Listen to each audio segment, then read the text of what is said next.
whiskey people. I want to start this episode with a huge thank you to all the listeners for your support. Thank you for subscribing, rating the show on iTunes, Google Play Music, reaching out to provide feedback and ask questions. That said, I have some shout outs for some people that have been really supportive of the show on social media. Jake, Bourbon.Spartan on Instagram. Blake, whiskeyblake.sparty on Instagram. I probably messed that up. Sorry, man. Joe Stoop and Tim from Elma Wine and Liquor in Buffalo, New York. Thank you guys for being so awesome and reaching out and supporting the show. I'm working on some new ideas for the show in the near future. I'll be sticking to the longer format for the main episodes, but I'm going to start throwing some micro episodes, I think, in there. We'll be doing reviews on different whiskeys, books, products, stuff like that. Maybe some history of different categories or different brands. I'm looking to keep these shows under 20 minutes, these micro episodes. I realize the 2-hour show format isn't for everyone. That said, reach out to me on social media and give me some suggestions for the show and content you'd like to listen to. Find the show on Facebook and Instagram, Whiskey Talkin Podcast. Also on Twitter and YouTube and all the other things that you need to do if you want people to find your show. So it's pretty much everywhere. Now, on to this week's episode. I caught up with the always traveling, always busy Brian Anderson and Lisa Cloutier from Whistling Andy Distillery in Bigfork, Montana. I was lucky enough to sit down with them while they were in Las Vegas doing a ton of different stuff. They were all over the place in Vegas to chat about a lot of different topics, really. We talked about trials and tribulations of opening a craft distillery, what it's like living in Montana, why traveling is so important, Brian's love of forklifts. You'll understand it in a little bit. It was a great time.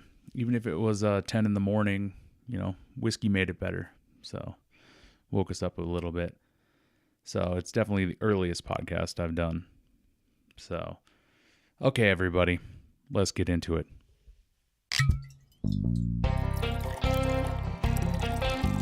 The Whiskey Talkin Podcast. Ready? Yep. All right. Welcome to the Whiskey Talkin Podcast. This is episode 8. So, yeah, we're caught up. This is fun. This is going to be a really fun one. We have Lisa Cloutier. Did I nail it? Yep, you nailed it. All discombobulated. And Brian Anderson. Did I pronounce that right? No. Anderson? Nah, but we'll go with it. Anderson. From Whistling Andy Distillery. Is it distilling or distillery? Distillery. All right, yeah. I mean, it's funny because breweries are like that too, where I'll be like, oh, it's Bad Beat Brewing. And they're like, it's brewery. I'm like, okay, take it easy. We got you. So you're all the way from, we're in Vegas right now, but you're coming from Bigfork, Montana. Yeah? Yes.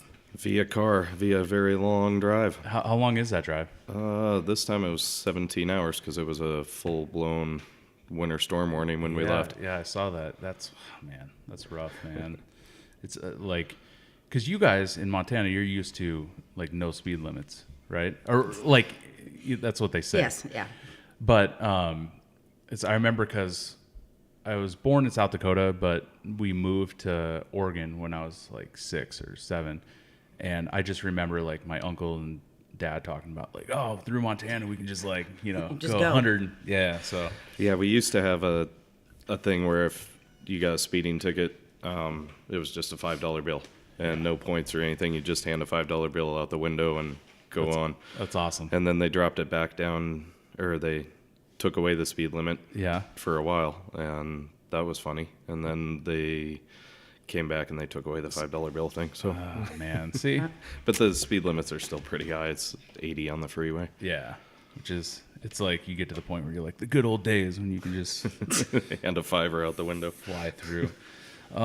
So let's talk about, I know our listeners, I want to do a lot more craft distilleries and, to hear the stories behind it. How did first of all, talk about your background and then kind of your journey to open the distillery, and then we'll get into that a little bit. I was a geohydrologist by trade, so rocks and water science geek. And then, let's see, first year of college, met my wife. And I was working in the pantry of the place that she was managing. I don't know if you want to go back all the way to the pantry boy part. Yeah, It was- let's get into the pantry stories. And then after college, so my wife was running a couple different restaurants and owned a place on the lake. And then after college, I worked for a couple different environmental engineering firms and geotech firms, and spent quite a bit of time up on the North Slope of Alaska doing reclamation work up there. Oh, very cool. And then, the restaurant just kept getting busier and busier. And spirits have always been my thing. I can appreciate good beer and good wine, but that's not where I geek out. Okay. And, didn't really even know about that being kind of possible. And then we originally leased the building where the restaurant is, and then we bought that and the apartments across the street for the hotel. And one of the first groups that we had stay at the hotel were coming over to get cherries to go back over to Eastern Europe. Okay. We're going to live in a huge cherry growing region. So, literally, our house is in the middle of all the big orchards. Okay. Yeah, we have a friend with 14,000 cherry trees, and Oh, wow. Yeah, it's beautiful. Have you ever done I'm guessing you've done like we a do cherry- Kirsch Okay, yeah, that's what I every year. thought. Yeah. Matt Graham hides in the back of herbs. I think he's got a little sipper all the I time. think I actually have had it before, now that I think about it, but that's That awesome. one's a labor of love. That one, I bet. I have to pretty much shut down all production on everything for about 3 weeks and Yeah. culling through that many cherries. And Is it just because of the yield, or is it the fermentation process, or what's so difficult about making it? I do a really slow fermentation on that one. Yeah. And we have really gentle equipment, so I can do it with the pits intact. So Okay. a lot of people now that are doing Kirschwassers or eau de vies with cherry, what they'll do is they'll actually get juice from the orchards. They're mobile juicing stations. They'll go out there and they take all the cold fruit and they juice them. Okay. The thing is, you're getting cherries that are like Bad either a quality? little bit underripe or, and they're not bad quality. It's not like they're rotten fruit or anything else, but they're not really at their peak. Okay. And we go the opposite way. So we actually have some pickers that stay later in the season and wait until they're at their highest sugar content. They almost start to look like prunes. And then Wow. you can That's really milk cool. them off of the trees and leave the stems behind. So it's And like that late harvest effect. Yep. super late. Yeah, it's about a week and a half to 2 weeks past when everybody else stops specking. Very cool. But with that, then you also get to deal with all the fun of culling through all that fruit and washing it and Yeah. trying to keep the... But the sugar content, like just how different they taste, it's insane. It's like you're eating these little sugar bombs. Yeah. And then we also have the pits intact, so we ferment and distill with the pits in. Okay. Because they don't get cracked during our process. So it doesn't add that bitterness No. because they're not getting. No, and it doesn't add any of the cyanide or anything that you have Yeah. to worry about. And Sure. we send bottles off for sampling on it. But They have a so it little gets almond this thing. really cool almond finish that I bet. a lot of people are missing on that because they're not doing that That's very kind of cool. old world style.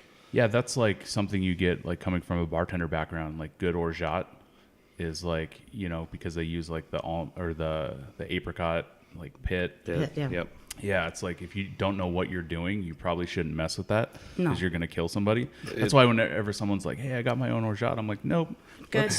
let's go commercial on that." But that's awesome. So when did it? So just for background, Lisa, you run or own? Own. Own the Raven. Yep. Is the bar, Yes. and then the The Islander. Yep, that's our hotel. The Okay, little boutique hotel. cool. So you got all this right there. I haven't been, so full disclosure, and I should have gone. So You just needed to wait another couple hours for Allegiant to get you it up was there. probably like 10 minutes. Like I it's funny because I was talking to my wife, like we got back and we ended up going to Denver a couple days earlier because we were going to go pretty much right from Montana there. And I'm like, I'm going to try to say that I don't regret this. This was my thing. I hate giving companies money that just like dick me around. They're horrible. It's just, and it just so happens that it was this one. And it was like, I don't want to exaggerate, but it was probably like, how many hours were there? 5? Oh, at least 6. Well, it's that they kept putting you on different planes and different Yeah, planes. so for the listeners, I'm gonna call them out because all 200 listeners of each episode, you go get them, is Allegiant. And so they put us on a plane.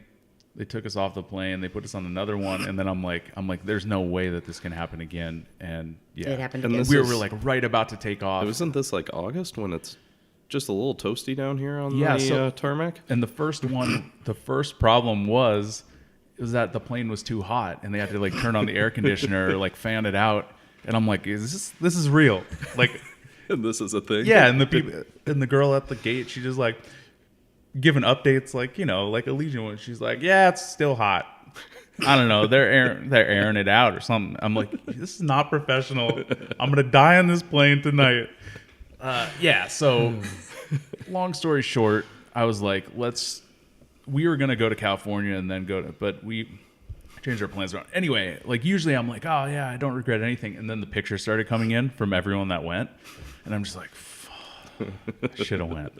Because that's like, it just reminds me so much of like being back home in Oregon, like growing up. Like I miss All that. the green. Like there's something about being around trees and nature like people don't get. Like even when you haven't grown up around it, when you get around it, it may not be your thing to go camping and whatever, but if you just chill out and like look around when it's like that much green, like there's a connection there that like as human beings, like you need that. Like we're not supposed to be in this desert of Las Vegas. It's like no one's supposed to live here. It's interesting. In Japan, they call it forest bathing. And it's Okay. kind of a big thing. We'd see people, like we were going up to visit Chichibu, and we're on the train. We're like, look at all these little forest bathers. They have their cute little Patagonia stuff, and they're just going to go up in the woods for the day and come home. Yeah. Oh, and Yeah. they just go for a little hike and then just lay out in the woods. In the nature. And it's Something Yeah. we're getting further I mean, and you're preaching further to the- away Yeah, from. I think it's important. preaching to the choir. We live right in the middle of gorgeous country, and we spend a significant amount of every day outside. Yeah. So explain Bigfork for the listeners, Montana. We're a small little resort village, so it's kind of based on Flathead Lake and lakeside activities. During the wintertime, we have dog sledding, cross-country skiing. It's just one of those cute little villages. We're not incorporated. You got golf. We have You got a golf course, courses. Yep. Art gallery. I did a little research. Yes, we've got There's a lot. one. There's a lot of art No, galleries. there's Okay. a lot of art See? galleries We have 2 stoplights now that are. Yeah. that are functional and one blinking one. We have the blinking one, yeah. Live theater, I heard. We do have the summer playhouse, which is fantastic, and then we're getting little film festivals and things throughout the winter. So no, it's a great little town to. This is pretty. The population was 4,200 in 2010, up from 1,400 in 2000. So is think it still growing? Well, or is it? I think actually what happened with that is we decided that we grew at the round how big the So town it's was. a technicality. It's a technicality, yeah. I know. But And what's we have a lot of Second residents. secondary residents. Yeah, So we have sure. a lot of people that come up in the summer. absolutely makes sense. But what I found was interesting is 241 people per square mile, and Las Vegas is 4,300 people so population density in Montana Yeah. is a little different. Very different. We I like- just got over 1 million people for the whole state. Yeah. On the last We census. like our space. Yeah. in Yeah. Montana. Very much. But yeah, so you're right on Flathead Lake. Go check out the website for the Raven because you can see the webcam, which I like to do that because it goes 24 hours, right? Yep. So I like to look at it at night, hoping to see like Victor? haunted shit or Victor. I don't. Yeah, I don't hope for that, but yeah, that would be more scary than like an actual like ghost or something coming off the. But so there's tons of stuff to do up there for like vacationing, rent boats, and Yeah, and we both have our own white road raft. We both raft. Yeah. We've got rafts, paddleboards, canoes, sea kayaks. Glacier So Park's yeah, 35, 40 minutes away. There's just so much stuff to do. so much stuff. And the mountain biking, if people are into mountain biking, the mountain bike is phenomenal. Like Yeah. we try to get out and take the dog every afternoon. This time of the year, we take her skiing.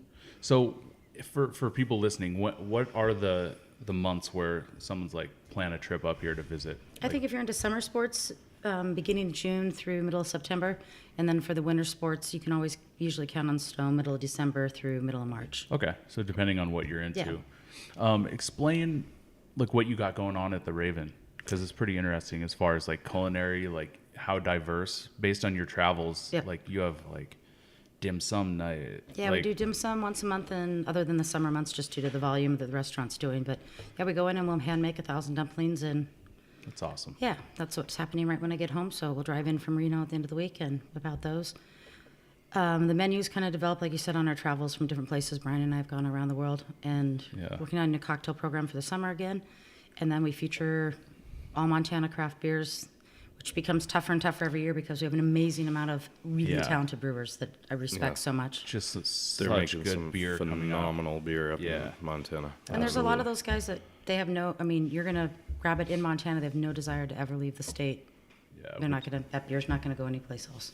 which is awesome. That's such a huge part of craft distilleries. It's usually you're not going to get a really great distillery without a ton of, because beer kind of, the craft beer scene came first. Now, you know, the palate of, you know, the surrounding people are elevated.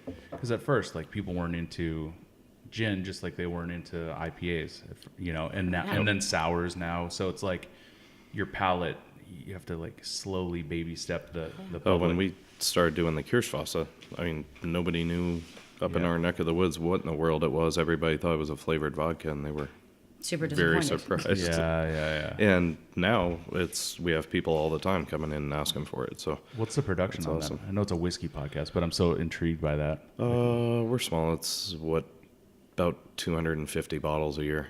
So it takes me 10 pounds of cherries to do each 375. Okay. And people have to So- come to the distillery to buy it.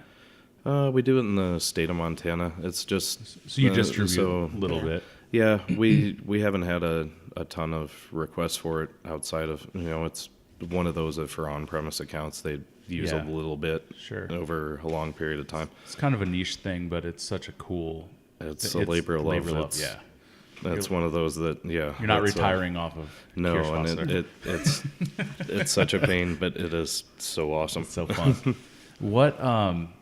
So it officially opened the distillery in what year? 2010. 2010. So it took about 7 years to put the project together. So after that initial meeting of seeing those guys that were coming over to grab cherries and take them back, we were talking at the bar one night with them, and they were just amazed that no one was doing a Kirsch.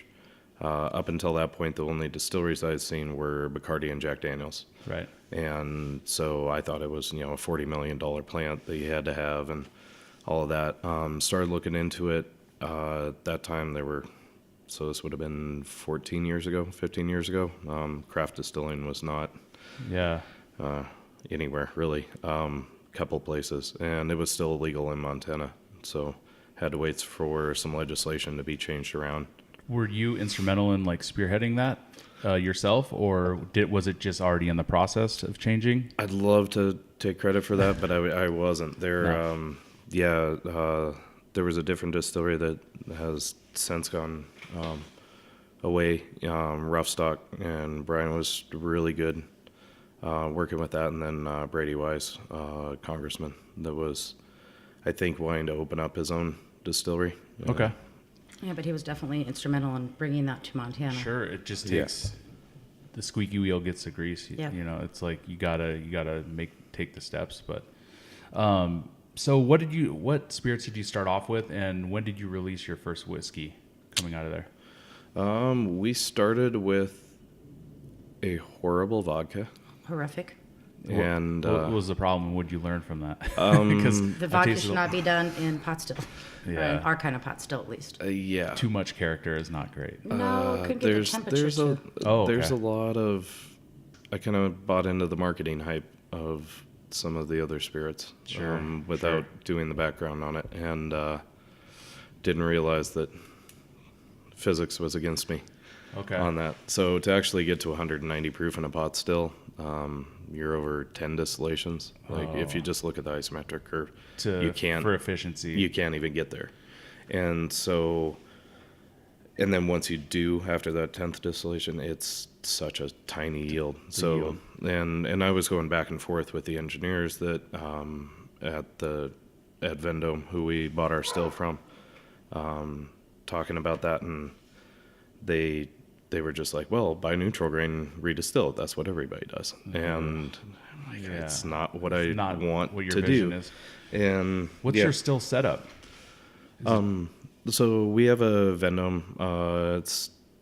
They call it 125 gallon pot still. I can run it with grain in about 135. So it's not a That's like hybrid my at all. max. All you have is just single pot still. No. So I have a 4-plate column Okay. on it, and then I definitely run the still different than most people that I've ever encountered, and that's actually a result of trying to make vodka on Yeah, that yeah. still. I stumbled on to a way that's been phenomenal for us and helped us develop our character as the distillery. So we have a reflux pump, Okay. and part of the whole Vendome thing on trying to get the proof up was you can take that and you can meter some chilled distillate back up to the very top of the column, so like a deflator. Right. And by doing that, I can find a proof that I like, a flavor profile that I like, and be able to stick it for the whole run. Oh, wow. Okay. So as opposed to like just a straight pot distillation on your whiskeys, for example, on your second run, you're, coming out about 160, and then you collect down to where your tails, after making your heads cut, Yeah. collect down to your tails right around 80, wherever you think that you like it, and it's an amalgamation of all of that. Sure. I love the Harvest Select at about 143 proof, and we can, after taking a really aggressive heads cut, just be able to stick it right there and pull it for the whole run. Very cool. That's pretty awesome. That's really unique. How are you making your cuts? Are you because I know Smell and taste. Yes. Every So single one all the time. no temperature, no hydrometer. I love, I mean, yeah, we have, thermometers, sure. we have hydrometers, but I love walking somebody through that initial heads cut, Yeah. because you can really see their eyes pop open on that bite that they get on certain brands. Right. And right. so when there's that jump in head temp or that drop in proof, if you start smelling and tasting it, it'll still have, like when you smell, it'll have that real high alcohol, kind of rubbing alcohol nose to it, and then that goes away. But if you taste it, it's still got that bite, and then you keep tasting it, and then all of a sudden it goes sweet. Right. And it's just really one of those things that once you go through that, it's just like, that's the difference between that bite on the back end and the... Do you think that's something that, especially small distilleries, don't put enough emphasis on? They're purely on the science of it. Obviously, distillation is science first, but the art is in I think the that's why cuts. it's the craft, yeah. That's where the craft comes in. That's why I love it so much. It's a perfect blend of, I'm a science geek. Right. But then the other thing that I like to do is build furniture, and it's that perfect blend of art and science that creativity with, at the end of the day, you're putting your finger on, this is what I like. Right. And this is what I think is special and unique and want to bring out to the world. Yeah. And yeah, I think that's something that is kind of lost, and it's, you talk to some of the best blenders or, distillers in the world, and, they say they can smell a spirit and know where it came from, which warehouse and blah, blah, and this and that. But sometimes you go to these craft distillers and all they talk about is when it reaches, this proof, then we cut it here. And It's automated. A lot of them are automated. Automated, now. yeah. So you don't really. I don't know what the distiller does. Yeah. And I don't get that, because I'm so curious. Like, first off, when you're making, like, my wife can attest to this. Like, I slept at the distillery for 5 days out of every 7 for the first 2.5 years, just to make sure it was right. And I was just I had that still running all the time, and just constantly taking out samples and constantly smelling and tasting and trying to figure out tweaking stuff. And I just don't understand why you wouldn't be curious. Like, why you would just go, okay, I read in a book that when this jump happens, this is when I cut it. Why wouldn't you smell it and taste it and go like, I don't know if that's right. Yeah. Has that always kind of led you in the direction, was this curiosity, this, like, this quest for not perfection, but really curious about getting the your journey hands of in, it? Yeah. yeah, I think it's kind of lost, but it's so cool to see that. You want to talk a little bit? We'll get into like where the barrels come from, but where does the grain come from? If you could That's talk what I a little wanted bit. to talk go about for it. too.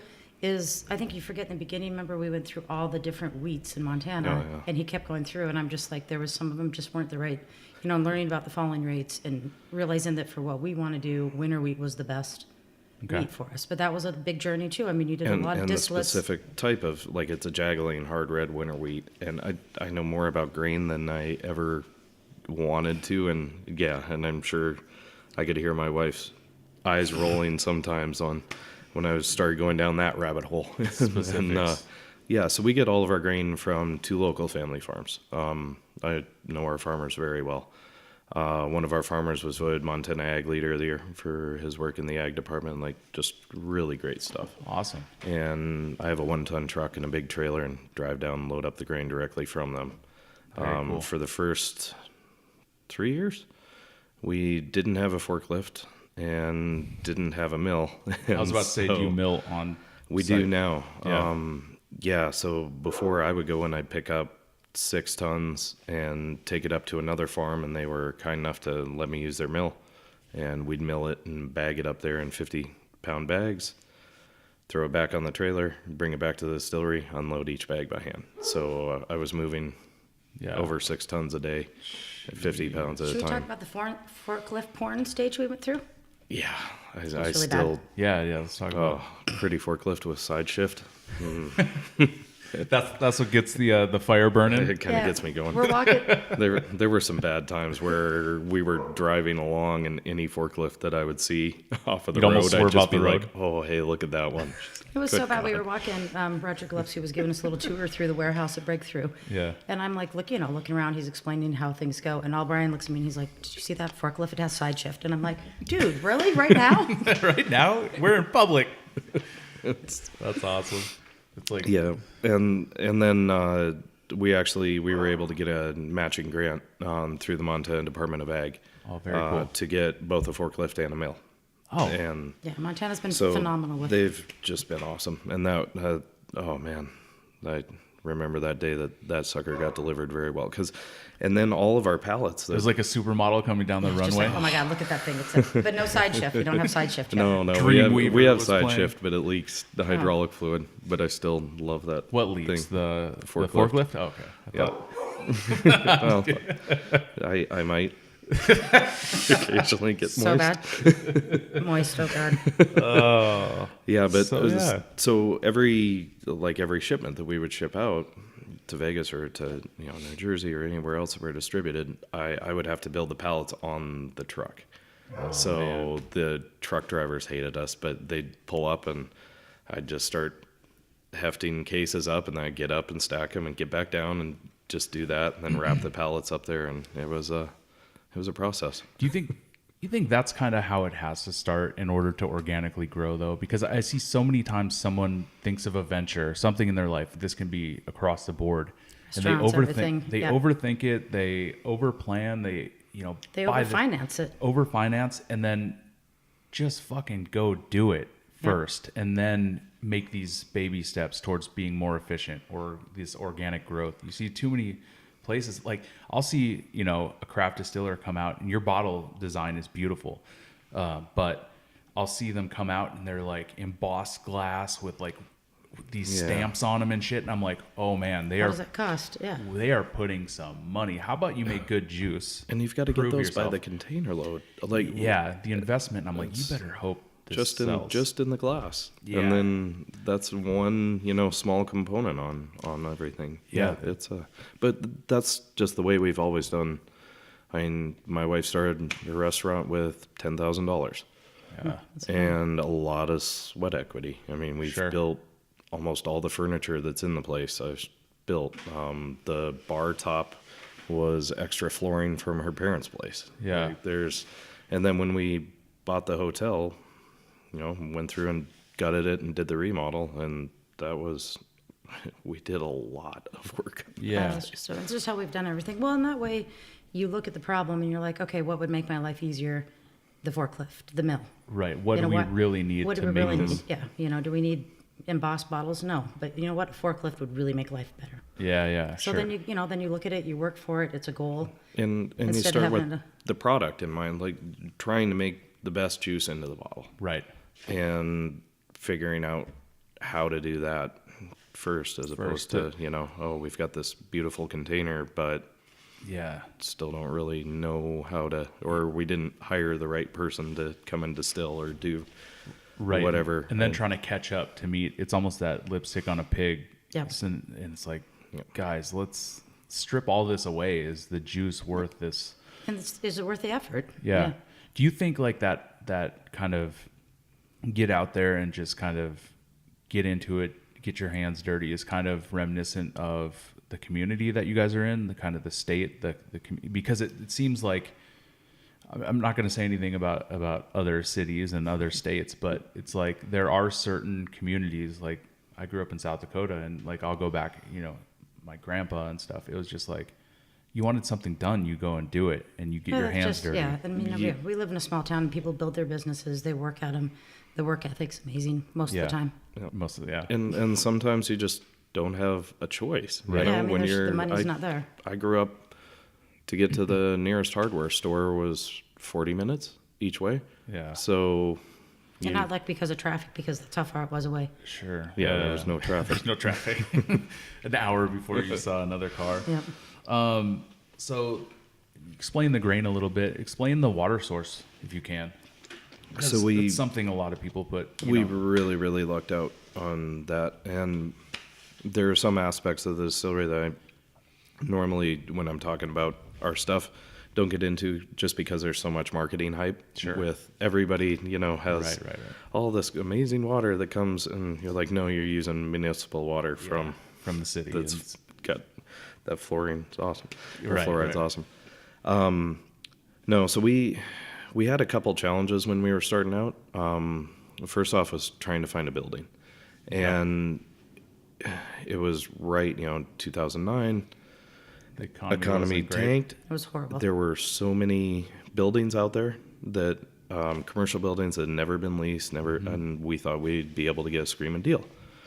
And went around, and they wanted ridiculous rates for it. And It didn't make any sense at all. I'm like, what is going on? and then we finally asked one of the realtors, and Montana had just passed medical marijuana.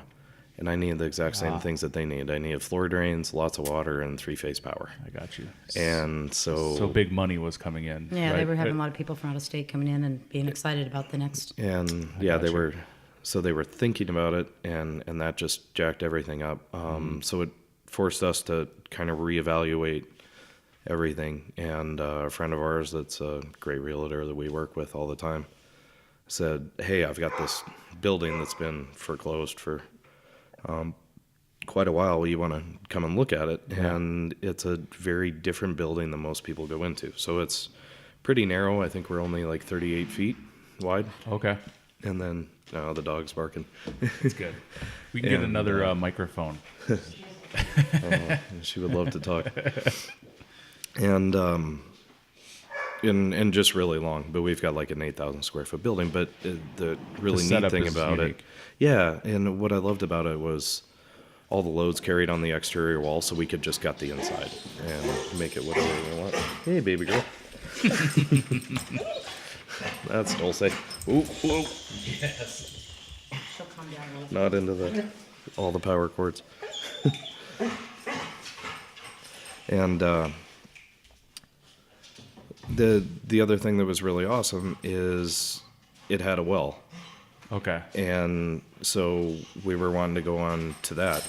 And then the Bigfork Municipal Water wanted us to go on their water supply. Sure. And then I had both water samples sent in and tested, and that was when I found out, like, we have never had any kind of a hit that required them to chlorinate or do anything else. Right.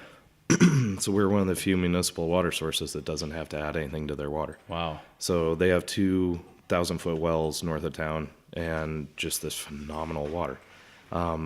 It's really high in mineral content, but low in iron, which is kind of anomalous for where we are. So if you go about 4 miles either way, you get into real high iron content. Okay. But it's So pretty ideal. it's beautiful. So I don't have to buffer my pH for fermentations. I don't have to Wow. do anything to it. Wow. And yeah, it's just So I know marketing aside, Kentucky in Tennessee has the limestone, but you have the freaking glacier. Yeah, we've got the glaciers. You have glacier water. we- Come on. we've got The some water is really so cold. yeah, and this is a really deep aquifer that goes through a lot of limestone. So we're right in the Rocky Mountain fold and thrust belt, and yeah, so it's very, very similar to some places that make phenomenal whiskey in the world. That's very cool. I know it's one of those things that everyone talks about, but as far as like the water you're using to ferment, it's a huge It makes a huge difference. huge difference. Yep. Yeah, I'm always nervous about. The other thing that I like is we have that well. So if something happens and they do have to change up their water, I can go back to the well, which is really you're phenomenal too. That's really cool. That's so it was just happenstance that just happened like that. So that was And we were able to get a phenomenal deal on the building. I mean, a lot of this, it was just right place, right time, and just not giving up on it. There were so many things where you're just like, oh, this didn't work out. I don't know if we're going to be able to make this happen. Well, it was great because the marijuana industry, the banks aren't loaning them money. So Right. they needed to be in a lease situation. So when we found somebody that would sell, the market was still low at that point. that makes sense. Because they can't go in and be like, look at our great business plan. And the bank's like, oh, yay, you're going to grow pot. Fantastic. I don't think so. We can't do that yet. Yeah, so I really got a steal on the building. It took a lot of work, and that's once again where the whole community kind of came behind us and Sure. helped out. We have we had a local dock manufacturer that brought all these gorgeous timbers from an old dock that he was tearing out, and railroad that's the ties. front of our building. Yeah, brought in awesome. railroad steel for our bar rail, and we had people showing up and just bringing us all kinds of stuff. And it's really been a community effort. It's neat. That's very cool. It's nice to see some things like come together like that, because I'm sure there has been a lot of like just like drag it through the mud, like hard, this isn't working, let's change this. What I can only imagine. But what if you could go back to the beginning and tell yourself one piece of advice about this distillery journey, what would it be? I mean, for me, I guess I didn't understand the amount of money it was going to take to get your product on a shelf. Sure. I mean, that was by the end of the day. I mean, there's the process goes through. When we got to a certain point, we're like, okay, the juice Everyone is thinks good. about production. Yeah, and we were so focused on that and what the label looked like. And we opened with labels we didn't like, but we didn't have the money for a designer. Sure. So it was that part when all of a sudden you're like, okay, it's going to take. And we had warnings, we like Don and Kent from Dry Fly. Yeah. We had some phenomenal places that I would drive to every distillery that I could and ask them questions, and everybody was super kind to us.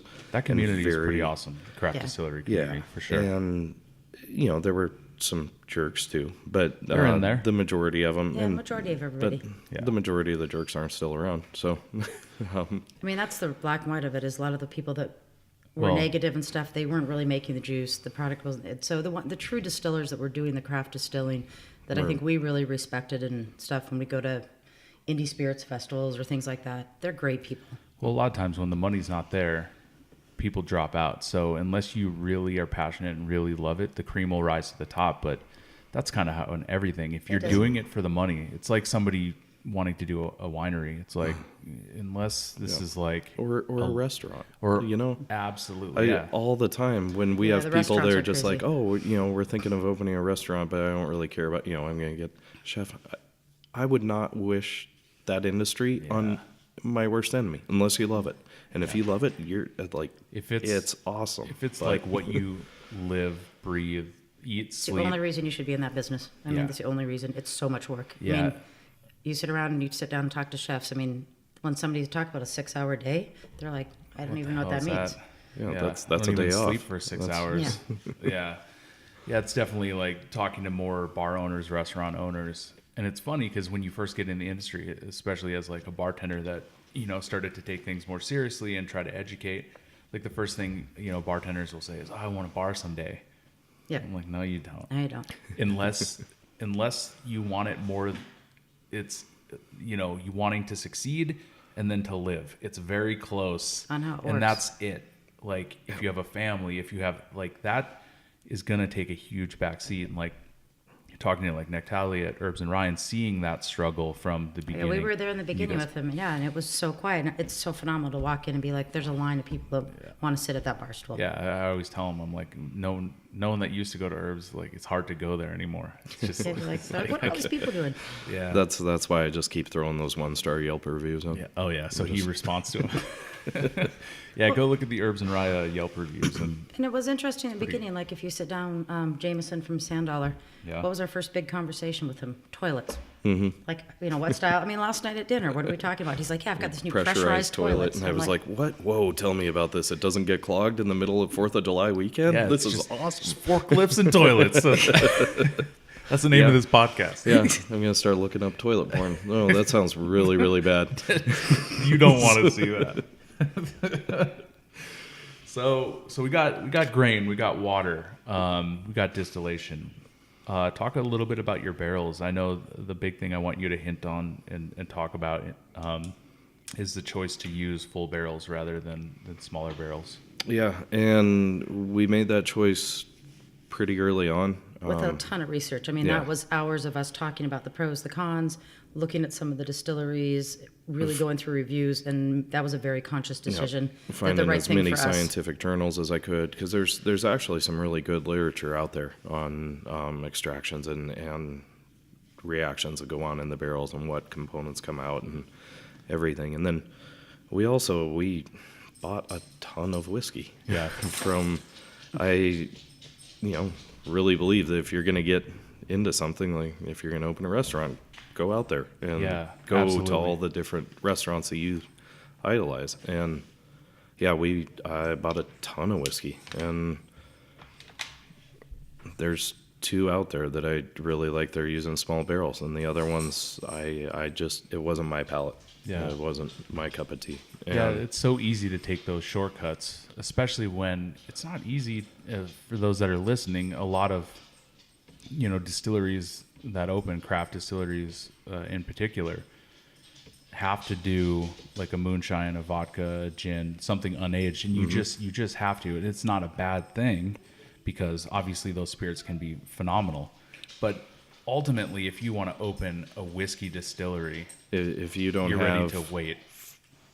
Ton of $30 money. million to put up. I mean, we've seen some really, really good whiskeys coming out of the Pacific Northwest, and they had some monster money behind them going into it to where they could lay barrels up and wait all that time. But Yeah, it's not just the cost of the product, and the time it's that it sits. the time, and it's the labor. Yeah. I mean, you have to. It just really adds up. When Yeah. a barrel costs you, like a barrel costs us $225 a barrel to get from Kentucky. It costs us almost that in shipping. I was going to say, so I Right. look at a barrel. When I look at a barrel, when I'm doing cost, I look at 400 Yep. because Yeah. we're rural where we live. Yeah, people always forget that too. Like, their barrels cost this much. I'm like, yeah, but you live near the cooperage, because it's Yeah. not cheap to get those. Shipping costs on everything Yeah. it really adds up really fast. I mean, I just had a mash pump go out, and we end up losing two mashes of bourbon because I didn't have a backup, and it was 3 weeks to get the pump that we had rewound, and ordered another pump, and it was a week and a half and $500 in shipping for a pump. Yeah. Yeah, it's all the, and it's not even like that's a big thing, but it's all those little things too. It's the little things. I mean, just like the storm happened on the East Coast. We know we needed sugar. We need to make more rum, and the shipping jumped up to like $900, and we're just like, we need to wait till it drops back down. Get your weather under control, and Yeah. How was sourcing your barrels in the beginning? Because you kind of hit it right when like It was breweries were using them, and I really, really lucked out on, and really, once really again, looked out. it's like just being nice to people Yeah. on the phone, It's such and good even when you're advice in frustrated, any it, business. Just be nice. just be nice, because everybody else is having challenges. So Sure. originally we started with Brown Foreman barrels, Okay. They used to sell to craft distilleries, and I didn't know that. I thought they only exclusively Yeah. their cooperage made for. no, it was like our first 8 months or a Yeah. year that we were able to get them, and I like the flavor profiles that came out of them, and I knew that was down the road definitely might play around with some different stuff, but I knew that base I wanted to. In the beginning, it was all about trying to eliminate extra variables to be able to get the juice as good as it was. Sure. So sure. it was like, okay, I know, pretty much what the barrel's going to impart on this. So then I know when I'm tweaking my recipes, it's the recipe. It's not, Right. going Right. straight in. Like I see people that have, 7 different char levels and all this different stuff and all these different components. And I'm like, wow, and you still are trying to figure out your equipment. How are you really going to be able to duplicate when you do have one that's amazing? Sure. But yeah, so they sold to us, and then I called to put in an order, and there was this long pause, and he was like, oh, shit, kid, I can't sell to you anymore. Nah, that's a bummer. They told us we can't, and I'm like, oh no, what do I do? And he's like, you've always been really nice. There's a cooperage next to us, Kelvin Cooperage, that Yeah. we sourced from because I was before they had opened their new Brown Foreman had opened the new cooperage. Okay. So they were having trouble keeping up, and Kelvin was a cooperage that they sourced barrels from. Okay. And I was like, oh, okay, and called and talked to them, and found out everything was right where we wanted it to be. They're not doing any kiln dried lumber. Everything I was about to we say wanted that too. to. Yeah.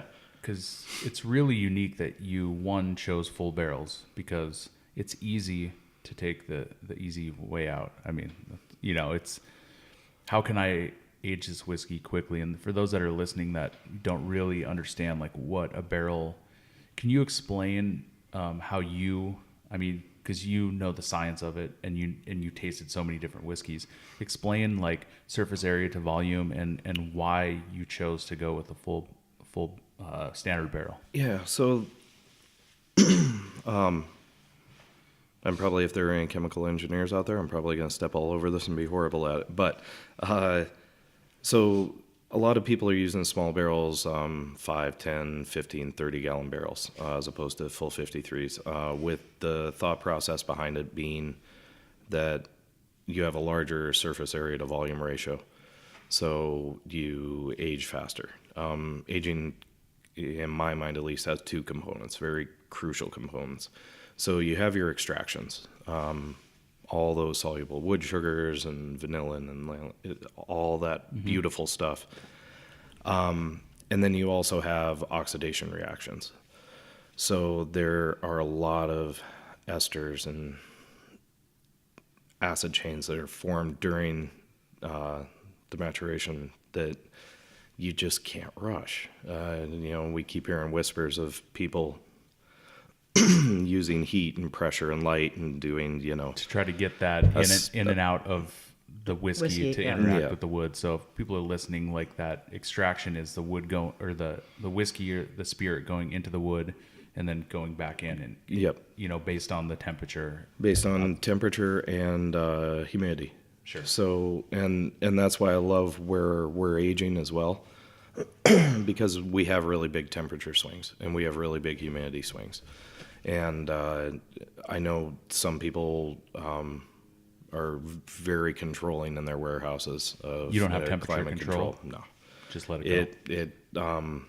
It's part of the distillery, but it's in the back. Sure. But it gets blazing hot in the summer, especially when we're mashing and Distilling. So you're getting a lot of extraction, and then during the winter it kind of settles down a little bit. And then those humidity changes, and so when it heats up, alcohol varies massively in volume with temperature. So that's why the federal government, when you're measuring how much alcohol you're making, it's always by weight, just because it's really crazy on a sight glass. You can see how far it'll go. If anybody ever wants to see that, get a bottle, like ours of spirit that has a small neck, and put it in the freezer and then put it out in your window in the sun and see the watch difference. how it'll go up an inch. So Yeah, it's yeah. really crazy. Yeah, so that's, but you can't speed up those oxidation reactions, and that's where you want that limited, that controlled presence of oxygen interacting with the spirit over Sure. time. Yeah, it's so hard not to take the shortcuts, but in your opinion, what makes a great whiskey? What are the elements to you where you taste something you're like, oh, that's a great whiskey? I mean, the nose, nose is your first interaction with it Yeah. for sure. And I love floral, fruity, vibrant whiskeys. What do you get on a poorly made whiskey? I think that could It's- help people. It's the finish. I mean, I really think that's kind of where you see the craft and that Is it artisan touch on it. And that's, across the board, whether it's Scotch, Japanese, Yeah. Irish, anything, that bite on the back end. I was about to say, in my experience too, with smaller barrel spirits or just a lot of craft whiskeys, is this either separation of wood. There's not the integration. You can tell that it was. You get that huge extraction right up front. So it's got the that tannic, tanniny, yeah. almost sappy quality That's yeah, what I get as yep. a sap. That's Sap. what I think. It's just like, Yeah, and that's why we didn't, go with any kiln dried wood as well on the barrels, because it's a lot faster. You can, Yeah, there's a reason it was made like it was made. It's because it makes a great product, and it's yeah. I mean, you can look at it and it's like at the end of the day, is there some cool new things you can do with, say, cheese making, or same with beers. We're doing all these things, but the original style is still like it starts the good product, yeah. and you put your touches on it, and that's part of that's the craft of it. Yeah, I think too many. You see this in the bartending world too. I can relate it on my side to like a lot of young bartenders. They'll come on, and we're doing a training, or they're part of the team. They're like, show me how to make a smoked Vucare, and I'm like, and I've said this in another podcast. It's like let's make lemonade, Yeah. fresh lemonade, sugar, acid, and dilution. Let's hold on. and get that balance right. Let's they're trying to put this house on no foundation. Yeah. And that's the same thing you see a lot of distilleries doing. They're putting out all these, it's like crazy barrel finishes and this and that, but let's taste your core product. And make sure that we've got little projects. I mean, our barrel Well, aged you gotta- gins. yeah, you gotta- We've got little things that are, we're working on a really interesting one now, but what's the base thing we do? He wants to make whiskey. Yeah, I mean, and- that's what you like to do. And you're extremely proud of just saying, this is our Harvest Select, this is our straight bourbon whiskey. Like, that's enough for you to get behind if Yeah. that's all you did. And then you have all the fun stuff. Yeah, absolutely. And yeah, I could never just make one whiskey for the rest of my life. Right. I'd bang my head against the wall. Of course. But I will make those whiskeys as long as I get to play a little bit with some of the other stuff. Right, and you took the time to do it the right way. Figure out the proper water, the grain, the barrels. The equipment, everything. The I mean, it was equipment. all learning. Because it's not like you hang out and, when we started, it's Yeah. not like you're like, oh yeah, I have a master's in distilling. Like there's a 3-day course with another distillery that's been open, 6 months. Right. So So we originally started this with another couple, and recently they have grandkids and they need to spend more time with their family Sure. and everything, and so we got them out. But that at the beginning, Mike and I flew to Wisconsin and worked with a guy in his distillery for 2 days. And just enough not to blow the building up. Yep, it's like that's really That's all he wanted to do is like, I just don't want to blow us up. And now it's on you to figure out all the little tweaks and Yeah. Yep. And everybody's equipment, it's not, the majority of people aren't doing plug and play systems. There are people now that are buying those that are not essentially fully automated, but just they come on skids and, you plug them in and you Sure. go. Ours, not, the same way that, old school, well, yeah, that's, an Ours understatement. Our mash tank is an old 600-gallon ice cream maker. that's awesome. Yeah. It's everything was cobbled together for sure, but in doing that, we built the boiler, with help from the state inspector, because we couldn't get anybody to come and build it because the oil fields had kicked off in North Dakota. So everybody that knew how to build boilers was over there working the oil field. So I remember I was when like, that. what do Yeah, you it do? was such Well, a huge thing. Yeah. and that's when I started people, like- noticing that I really scratch my head, like literally when I'm trying to figure stuff out, is my wife was taking all these pictures of us doing the build out. Yeah. And whenever I was really stumped, there's like a picture of me literally scratching my head. I just felt like the boiler was maybe something that was just not in our realm. I'm like, we didn't go to school for that. We have an apprentice. I That thing didn't seems want like to. it's a bomb. Yeah. Like, and why is it in so many parts? Like, why doesn't that come in a box? It was like an IKEA piece. I was like, it's a boiler. Shouldn't that come assembled? Like, he just kept taking out thing after thing. He and Mike would be up there all night, and they're trying to figure it out. And they're both really bright guys. Yeah. But it's a boiler, and it's not an IKEA thing. Like, Yeah. And then, but we had great, building inspectors that, once again, be nice to them. Sure. And They be come nice in. to them, and they give you advice and Yeah. help you work through it. I never understand that when people are like, oh, the building inspector came in and told me I have to do this and this, and I told him where to put it. I'm like, yeah, that'll how's that help going to you. work out that's for gonna you? work out well. Yeah. It's funny because like I can always relate stuff to George at the Las Vegas distillery. Like Such a great guy. Yeah, the health department would come in and he'd be doing all these crazy things, and he would just sweep them off their feet with just how George is, you know. So and cute, like yeah. they would leave, and I'm like, how in the hell did you get out of all that?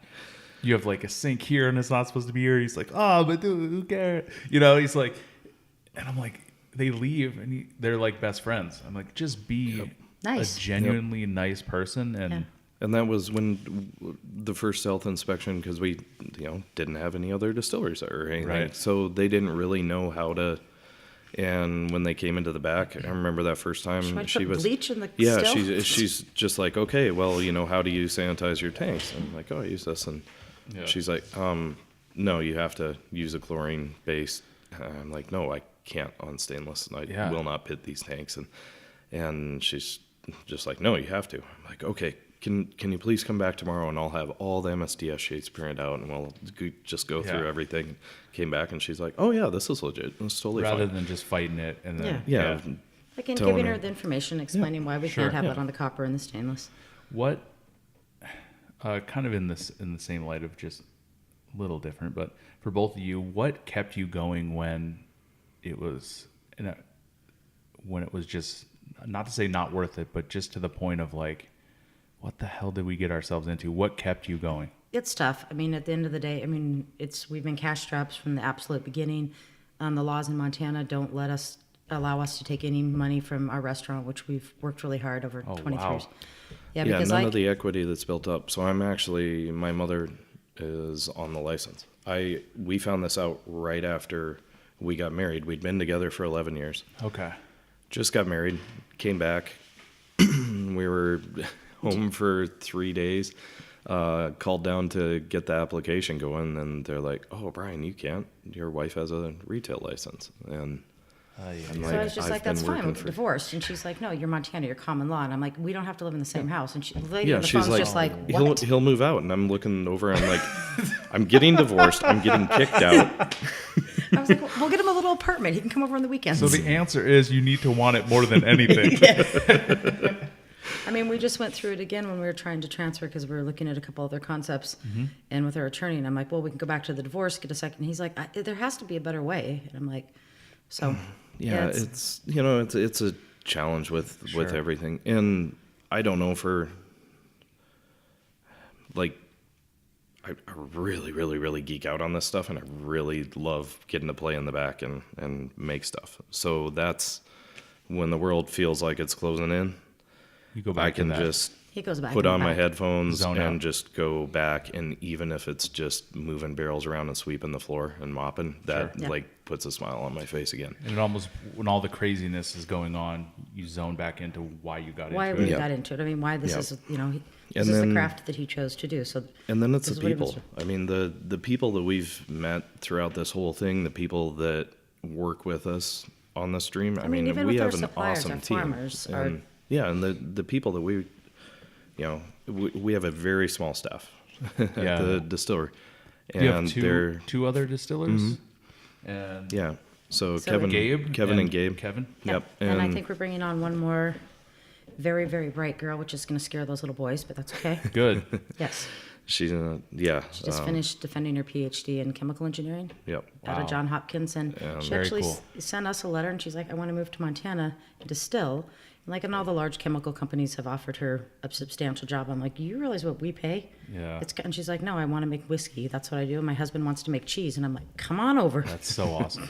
Yeah. And yeah, we have these really great people that, even and we've done this, throughout the restaurant, throughout everything, even if you don't really have a position, whenever somebody really, really good comes into your life, and you do what you can to try and keep them and integrate them in. Absolutely. And Gabe gave up a job that he made a lot more money, but he realized it. He was running Target or manager at Target for 14 years, and he's just like, he went to put himself through beer school, Yeah. but he's like, I want to make whiskey. And so he's stuck with us. He's a great guy. His family moved to our town. Yeah. And that was another one that he answered an ad. We were looking for a bartender in the tasting room. But then going back and looking at the ad, it didn't really specify what the position was. Just come to And the so he distillery. came in and he come was work. just like, Just come I work with want these to people." distill. And I was like, we're not. I'm like, well, I'm traveling more and more. Maybe we can make this work, but it's going to be a stretch. And yeah, so happy that, we pulled the trigger and made that happen. How was it? Because this is your baby, and how was it kind of handing over the reins to someone else to start distilling? oh God, it took him forever. It should, but those are. It's I mean, he finally I'm like, oh my God, did you run to the grocery store and get some lemons because you thought it was be okay for 5 minutes? it's yeah. And we had little Austin in the beginning, who was, whatever, a little off the wall. Yeah, I mean, checking everything and. Yeah, it's a challenge. Yeah. It's, you should ask this one. She occasionally has control issues as well. Yeah, you kind of need a little bit of that. Yeah. You need it. Yeah. How cool is it to take one of your products, see somebody drink it for the first time, and just like their eyes light up, and know that you picked the grain up, you milled it, you fermented, you distilled it, you bought like all this. For me, that's the end result. I love that part. That's it. That's what makes it. That's what keeps you guys. It's has to be. it's just crazy, and the reception that we've had with people around the world, it's just watching somebody that tastes stuff all day and gets tons of stuff thrown at them, taste one of our things and just light up. It's awesome. That's fun. And that's, I think you talk to chefs too. It's just like, you're not, as much as that's your craft, how many of us eat ramen noodles at the end of the night because I've just cooked this beautiful dinner for these people? I get home and I'm like, throw a little butter and a little raw egg on the top. That's rocking it. But, we do it because we want somebody to enjoy something we love. And I think that's cooking, that's making beer, wine, it's bartending. It's making this hospitality 101. hospitality. I mean, it really that's is. It's the whole be nice thing. You have to really care about other people and be able to empathize and want to do something really great for others. It's not for yourself. Sure. And I think if you come at anything in life with that kind of perspective, it'll be easier. I was about to say that's such like not only a hospitality lesson, if that's not what gets you up in the morning, then it's probably not the right area. And everybody doesn't want the stress and Sure. You've gone through transitions looking where you're like, you want to do the right thing that makes your craft stand out, Right. and makes it work for you. Because if you're getting up and going to work every day, I don't even think about work. Like, that's just what we do. It's just your like life. people are like, how much do you work a week? And I'm like, I have no idea. I just get up but if I want to go skiing for an hour in the afternoon, I go skiing. Yeah. So. But that I mean, you attribute that. I think there's such a lesson there of doing something that's honest to you, that you really are passionate about, but doing the right things and then just letting the puzzle pieces kind of come together. Like you're saying, you're seeing, and you have some distribution internationally as well, right? We're in Canada right now. We're in Australia. Australia was a tough market financially just because what they tax it. And then we have been adamantly working right now on Singapore and Tokyo. We're on our second trip back over, or Japan. And we've learned a lot throughout this, the distribution aspect. Yeah, That was so that's like going back to Kent and Dry Fly at the beginning Yeah. when I was over there talking to those guys, and I'm, you know, showing them floor layouts and trying to talk about equipment, and they look at me and they're like, yeah, I know you think making it's going to be the hard part, Getting on the but shelf. getting on the shelf is going to be Behind really, bars. and Yeah. navigating the distribution channels and sales and all this. And I was blissfully naive, and I kind of think you have to be sometimes when you're starting stuff, because if Yeah. you looked at everything, you probably wouldn't wouldn't pull start. the You wouldn't trigger get on in it. it, no. And that was, and I firmly believe that it was like, if you build it, they'll come. Yeah. And with that mindset, that gave me those first 3 years where I just dove into that. Because if I would have started trying to figure out and put all that energy and time and thought into trying to figure out how to sell it, the product wouldn't be where It's good. it needed to be. Yeah, it's such a tough part of it, but it's the reality. It's a You almost need, how I've always attributed that to the people that I look up to that have taken big risks, is you can't have a plan B. No, You there's need- never been a plan B. You There's need never to been a plan look at B. it like that, because if there is a plan B, you'll take it. If there's an easy way out, you're going to take it, because there's no money coming in. There's the stress of this, and this is breaking, and this isn't getting Yeah. picked up, and we're trying to. There needs to be something driving that, or else. So it's interesting to see people say they want to do things, and then you ask a few key questions, and you don't want to discourage someone, but all you can say is like, you need to want it more than. There's this saying of, it's like a real quick thing, but a guy's talking to a master, and he meets him on the beach. He's like, I'm here to learn. He's like, all right, fine. Come back in the morning at 5 a.m. He comes, and he goes, now go out into the water. Keep going. He's like, okay, I'm ready to learn. He's like, no, keep going. He's like, teach me now. You know, I'm ready to learn. And, you know, before he knows it, the water's right here, you know, and he's struggling to breathe. He's like, that's how bad you need to want it. Yep. And I think it's just a really good lesson, not only with opening a bar, any venture in your life, Anything any you're new doing. challenge. Challenge or change. Yeah. So, I mean, what advice do you have? Because I know there's people that have talked to me, a few people that have written in for the podcast. They're like, hey, I want to get into hospitality, but specifically, like, let's say there's someone listening. They're like, oh, I want to be a distiller. Like, what path, in your opinion, what kind of forecast, game plan would you suggest? Or is it just, hey, get into it and just start and get an apprenticeship? And that's sometimes I think people overthink the beginning part of it, and you know, definitely be thoughtful on it and try and map out where you want to be and everything else, but just reach out to people and find the people that you really like and figure out how to get in there with them. Yeah. And you know, if you just start reaching out to people and it's coming from the right place.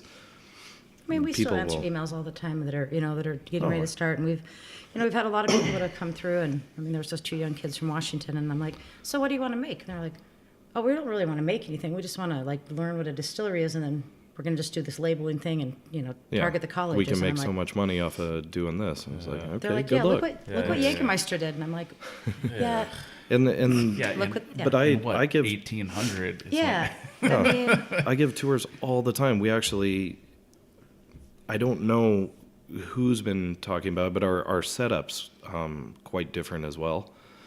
A lot of places when you walk in, it'll be, you know, in a big warehouse and all along one wall, everything all stretched out. So you need lots of piping, lots of hoses, lots of just everything. We spent a lot of time trying to figure that out, and I designed it around actually a kitchen layout. So you have the sink, the stove, and the refrigerator all in a triangle. Okay. And it's just an old method of designing things that work really well. So Sure. we have our mash tank, our still, and our fermenters all in a triangle. We run the whole thing with 20 feet of hose. Wow. So there's and you know, it's super efficient. You don't have to walk for forever. You don't have all this line loss, everything else. So like showing people that when they come in, Yeah. and you know, in the beginning, we would always have, because we don't lauter, so we ferment and distill with the grain on. Okay. The grain will settle out in the fermenters, and it clogs up the port on the way out. Yeah. So just took a piece of pipe down to our local welder and had him weld up this little injector to where I could back flush it and pop the plug out. Saved me hours on everything. And it's just little things like that when people are coming in, I'm like, oh, hey, this was a bugger for me. Yeah. This might help you out. And that's when I can kind of tell, I think, when the people are going to have the heart through it. Yeah, sure. Because I've had people come in like, oh, you don't understand our system. We have a fully automated whatever coming from Germany. I'm never going to have that problem. I'm like, oh, okay, well, I know somebody who's run that same system and they had, a similar issue, and they're like, no, you don't understand my setup. I'm like, perfect.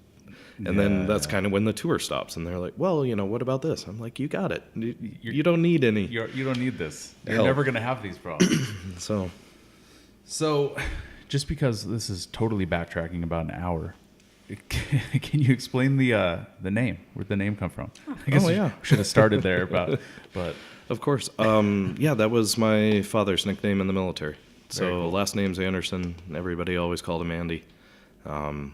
And he whistled all the time. So it wasn't a random thing. I've gone into a couple accounts at different places where people think that we named it after the guy in Mayberry. Oh yeah. Like, no, that's my dad. Yeah. Oh. Let's see.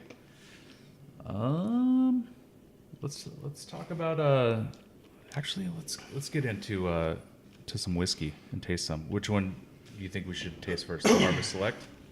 Yeah, definitely. Mind if I'll pour it a little bit? Awesome. This is the mash bill's down, and it's a new oak barrel. Mm-hmm. Yep. New charred. Okay. Yep. New for all of our. We've got corn whiskey. That's the only style of whiskey that can actually go into used barrel without changing the labeling. Like I've seen some people doing single malt whiskeys. They're going into second use barrels that are calling them single malt. It actually has to be like distilled from single malt mash. Right. Yeah. But a lot of people don't know about the labeling component on that.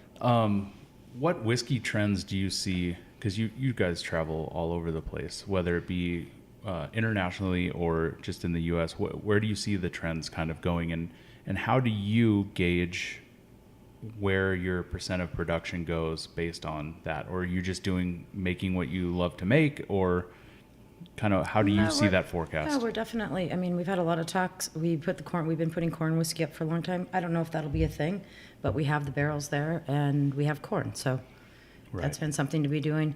And just to see where that's at, if that comes out as a product or a blend or something else we do down the line, at least we have, we make sure that all of our barrels are full. They're and a little over 4 years now, and it's going to take a while. it's good. Yeah. So, and the other one, I think that Brian's biggest project for 2018 is really working on the single malt project. Yeah, that's We have had many conversations. We are not going to be floor malting off the bat, but as we traveled to the middle of nowhere. you wanted to, didn't you? Oh my God, we were in Hellingen. That's why we. Chichiboo. I love Chichiboo. I love their whiskeys, but They have a floor malting. they just finished the whole malting setup there, and the kiln design has kind of been what's driving me crazy on that. And we have space. I have another spot to build the kiln, and we're I seeing come back we're seeing the dilemma in action right now. and this has been 3 years that we've been talking about, and we've been working, tons of different yeast strains, tons of different. And we have a malts brewer and everything, and that I think we can work with that has the ability to. so I always say that. I said it on a recent podcast too. Is like American single malt, I think, is the next rye for sure. And you're And seeing our thing with the rye is that we had a big hold up with that because we were adamant that we wanted to use grain Montana green. And you know what they don't want to grow in Montana is rye. It's like the nasty weed. It's growing right across the border, but it's just So we live right next to two huge rye growing regions. So Canada right above us, and then Eastern Washington. But nobody grows it in Montana other than for a rotation crop, and they plow it back in before it can go to seed. It's really tough once you plant it to get it back out and tends to keep popping back up. And We there's some finally, great ryes out there, and we just kind of we had a long talk. We went through and tasted them. I mean, we worked really hard on a coffee liqueur. The whole staff did. And for years, yeah. For 2 years, and we just sat down and, we had to be honest with ourselves that there's a couple out there, and they're fine. We don't. Right. We're not bringing any. We Yeah. can add some almond or some honey or whatever, but we weren't bringing anything to the table. We Right. were and originally we had a great concept for it. We were doing a roasted almond with a little bit of pepper. So, and we were getting these local peppers and then trying to figure out how to regulate the heat component because different peppers have different, trying to get that consistent was Yeah, a it's- bugger. It's So really tough. what we stumbled upon was doing fermenting them. So essentially making our own fermented hot sauce, and then that That's helps what I'm just standardize getting it. into right now. I love fermented hot sauces. And then, so then we had a baseline that, that helps stabilize that, and then adding that back in and using local honey and local coffee roasters, and it just didn't work. And it wasn't good. And It was just no, yeah. well, that Oh, one that with one, all yeah. of the different, and so we started stripping different components out. Right. And we ended up with a coffee liqueur that was really good, but it was just like a lot of other really good coffee liqueurs. And Sure. it's like, So there wasn't enough of your own twist to No, I mean, warrant it putting just- something out. it wasn't bringing anything else to the table, and Right. and it's I don't understand. It would be really tough, like, to go out and sell something like that. It's like, oh, here's Well, you'd have to answer the question of why. Why? Like, okay, here, this is a liqueur for $30 when we could get this for 12. And that was the other Mm-hmm. thing, is there's a brand out there that, I mean, to be honest, it's $15 and I can throw that on ice in the hot tub and bam. Yeah, you're perfectly fine with that. yeah. So I think like that's a pretty good point. Is if you're not doing it as good or better, or uniquely different Uniquely to something different. that's so distinct to you, then why are you doing it? You know what I mean? If you can't meet, you see that a lot too, where they're like, I've seen. Not going to name names, but a distillery that does a gin with the exact same botanicals as Tanqueray. And it's like, you kind of hinted on this earlier, of like, well, why? Like, why not try something a little different? Yeah. Well, we tried to match the production process, and I'm like, Why? what are you? I didn't say that, but I'm just Yeah. like, and then I tried it. Guess what? It wasn't as good as Tanqueray. They've been doing it a while. Yeah. So it's you just don't one of those things. trying where out Tanqueray. You don't trying out Woodford. yeah. There was one, and I think it was in Vegas that we had that one of the or I don't know if it was a Nevada brewery, but one of the breweries that took the really high end organic grain and tried to duplicate Bud Light. But it was kind of interesting. I was just like, if I was gonna have a bad beer, I wish it tasted more like this nice organic one. Yeah. And we have one of those. So we do a cucumber gin. Right. And It's delicious. when I go in, people are like, "Oh, is this like, the main popular brand that does it?" And I'm like, "No, Hendrix makes a beautiful gin. They really do. This is different, and please try them side by side. I'd love to, and I think that there's applications for both on." Totally, Yeah. and they're And totally then once yeah. they do taste it, they're like, "Oh yeah, this is very distinctly different." and Very would different. have. Yeah. Yeah, but it's funny. You see a lot of the, but going back to the Harvest Select, absolutely delicious. What I like about it a lot is it has that like cereal quality, Quality, yeah. but then it has the softness. So you're right on the finish. A lot of times, the poorly made spirit, you can kind of get it on the nose. A lot of times, you'll sense separation on the nose. Is where I'm like, oh, okay, I can usually tell, or just a ton of alcohol blowing you in the face, like. Yeah, and that's the scary ones. Yeah, and then the other indicator, is that tannic bite. But this, you can tell it just has softness of like a wheat, but it has like the complexity in there too. Mm-hmm. So I dig it. that's- A lot of cereal, a lot of toffee, but then it like smooths out at the end.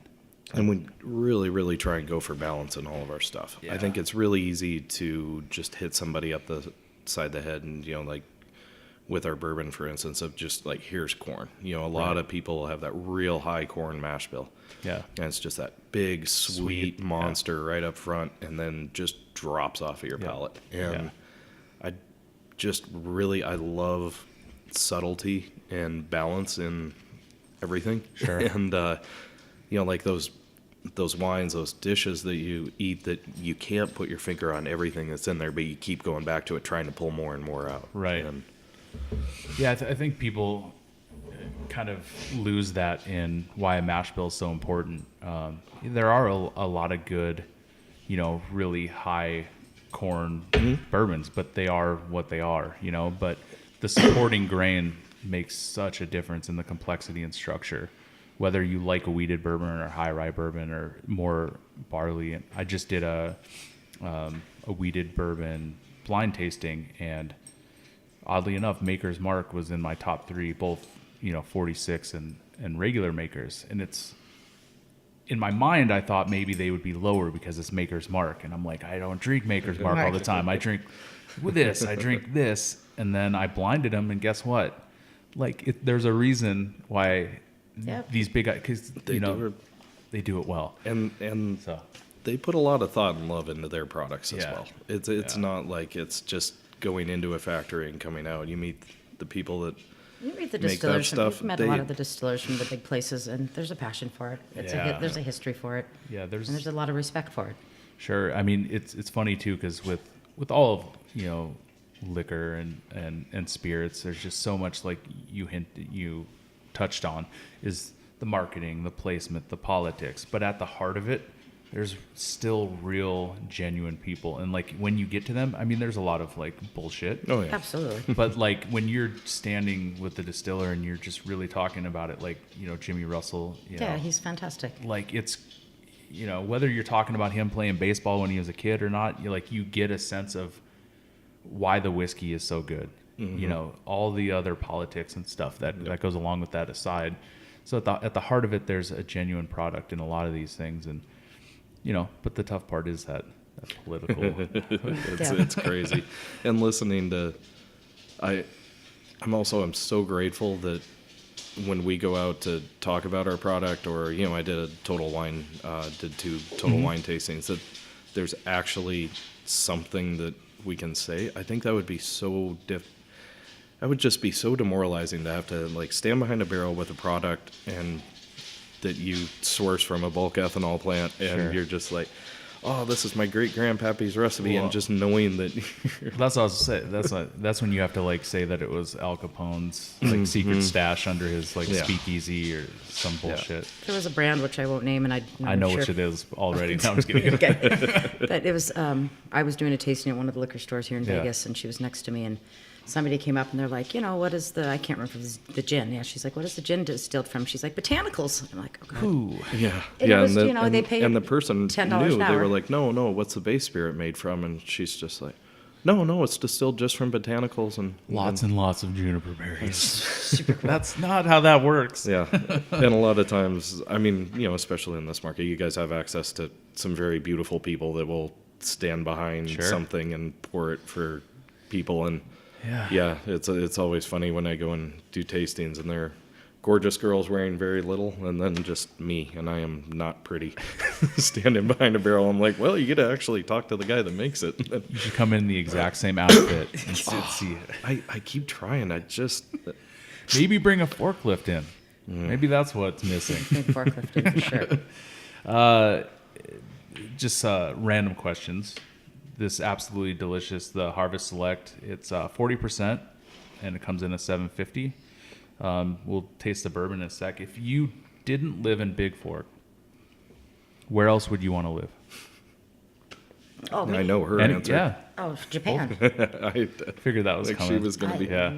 I just fell in love with that. Yeah. Everybody's so quiet, so neat, so organized, so polite. They have electronic bikes everywhere.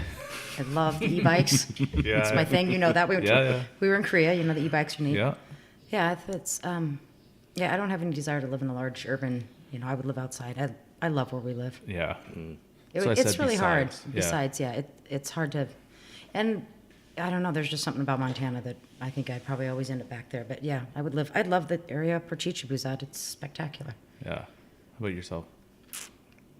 It would have to be somewhere really outside and Yeah. away from a large urban. I love coming and visiting you guys in the big city, and I love going to New York, Tokyo, city, but yeah, all those. Yeah, They're so much fun for a week, Yeah. and then I just start to get real claustrophobic. yeah, I'm right there with you. There's been so many times, even though like I grew up right outside of Portland, so we are a pretty big city, at least in Portland, but I never lived there. Lived in a suburb, but there's so many times I'll be stuck in traffic, or we'll go to LA, and I'm just like, I look at my wife, I'm like, we need to move.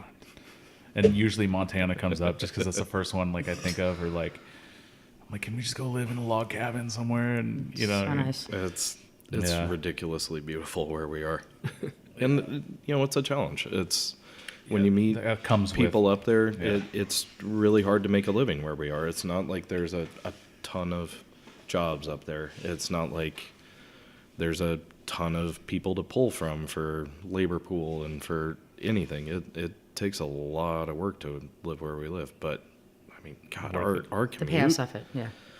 When we you come up commute. to Montana, you need to see that. Like our drive from our house to the restaurant and then to the distillery, it's one of the most spectacular drives. We have this huge vista that you drive up and you see the entire Flathead Lake, which is the largest natural freshwater lake west of the Mississippi. And you see all that all the way up into Glacier Park, and then you drop down and go to work. It's like, I mean, when you're commuting to work, I still stop and take pictures at least once a week. I mean, you're probably not doing that down here. no, not so much. Not so much. Where I'm like, oh, this is another Supercuts that they just put in, and another Chase Bank that's in every corner. Yeah, it's. I'm sure it's different. It's a little different than Vegas. Who grows a better beard? People in Montana, or I know this is a state to city, or San Francisco? are we talking function or fashion? Functional beard. Like to keep the cold out and It's function over fashion. I take it. I think we'd be on the function thing in Montana for sure. Yeah, it's a 'Cause there's necessity. Yeah, there's a lot of guys. I mean, like I look at, Scotty, our buddy. It's just like, yeah, it's getting warm out. Time to shave the beard. Yeah, it's so funny because like I don't know, you see a lot of the hipster coming from but I'm from Portland, so I mean, although it wasn't that bad, I moved out here in 2005, so that's right when I went back to Portland, and like I went to some coffee shops, and I'm like, not only is this exactly like the show Portlandia, but it's like a caricature of the old Portland nothing against Portland. I love Portland. I still love going Portland. back. But there are certain parts where it's like uncomfortable for me to go because I'm just like, there's a guy with like Skinny jeans and a flannel. and an actual like typewriter from 1980. It's like you play the game Hipster or Civil War reenactment. Yeah. It's like, I don't know what's going on. All right, let's pour some bourbon. I had this great talk with this guy in Seattle one time at a bar. Remember, we were old school bar in Seattle, and he looked like he was in construction or did something outdoors. And I asked him, and he was just like, "Oh God, no." He's like, "I hate going to the parks here." He's like, I build video games, and this is just. He's like, "But I love these outfits." And I'm like, "Why are you wearing mashed up Carhartts and flannel?" Yeah. Oh, that's funny. Oh, that was that video game designer. Mm-hmm. Yeah. Awesome. So we are. Sorry, that was rude of me to pour for myself. Yeah, go ahead, you guys. Just take care of yourselves. I got this over here all by myself. I didn't know how much whiskey we wanted before noon, so I didn't know if you wanted. But so we have it's the straight bourbon. Wife gives herself the strong pour too. That was you can't see it because obviously audio, but it was 3 fingers. It was not 3 fingers. She just drank it out of the bottle. No. It's a problem. No, so we have the straight bourbon whiskey that you did. So the mash bill is 60% corn and then barley, wheat, and rye as well. So it's a 4 grain. Yeah, we do all of our stuff a little lower on the rye component. So this one's 10%, but still really good. This is really delicious. So age on this at least 4 years then, I'm guessing? It's because you put 3 to 4 on there, and yeah. It's a long story with that. We submitted the label, and the label was approved. And then when we were, it's just a long story. Yeah, our TTP agent said, run through this labels, and then we'll have to be able to write in. Okay, I on got that you. On the, because it's a straight because it's over 2, but it doesn't have the it doesn't have the has age to on the have label. age on Yeah. the yep. I got you. Very cool. So it's straight bourbon, but no, I don't. Somehow Yeah. they missed it and we missed it. But then the tobacco going back through is a whole nother game. I got you. So more of that fun. TTB. Yeah. And they've been good. Yeah. It's just another thing another hoop to. it's a lot of hoops. Yeah. We've had some products that we've put out there that can be a little frustrating because we don't use artificial colors or Sure. like don't have a food Fid sheet. identification. Yeah, Fid sheet. She's always like, we need fid sheet. And I'm like, yeah. which dude, is a food identification sheet, which you don't have for food. Like if it's real, Sure. it's like it's a cucumber. There's no food identification sheet for a cucumber or hibiscus or Yeah, the hibiscus one, we went on back and forth. They're like, we need the fid. And I'm like, well, I don't think there'd ever be a fid on it because it's a hibiscus flower, dry. Yeah. Like there's nothing else there. The fun stuff, the inner Yes. workings. They're just so you spoke of like how important travel. Why is travel so important to you guys? I think, more than anything, I've seen the food, the drink, the culture. But a lot of it. I enjoy like when we were in South Korea, going to the temples and going to the different historic things. But I'm just as interested in the food and the drinks and how they're doing things. Had some amazing cocktails in Seoul that blew my mind. Yeah. and just the people. I think everybody needs to travel at some point. I don't Sure. think you can. You need to have empathy for other people that live in a totally. It's very easy for us to, Get in a bubble. In a bubble, for sure. Yeah. This is our truth. This is how life is, and then you go somewhere else and you're like, oh wow, Yeah. okay. So it's you know. perspective, Perspective, and for understanding. sure. But I also, I think of, the bartenders in Tokyo and in Seoul, that they're just as interested and they're just as passionate about their craft as somebody that's right here. Sure. So it's seeing what they're doing and working so hard to, I was talking to Lorenzo at Charles H. They have such a limited access to, say, what we would use as quote-unquote modifiers in the States. Like, Right. he's having to make all of those. He's like, Yeah. I can't get this, so I've learned to make it.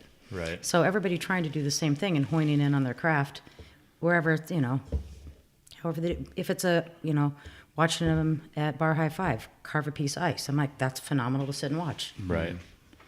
Yeah, that's why my biggest takeaway from at least like last year traveling was just my understanding of different cultures and my perspective, and really, like, there's a lot of talk of like, this is going bad, and like there's some stuff. We have our issues, right?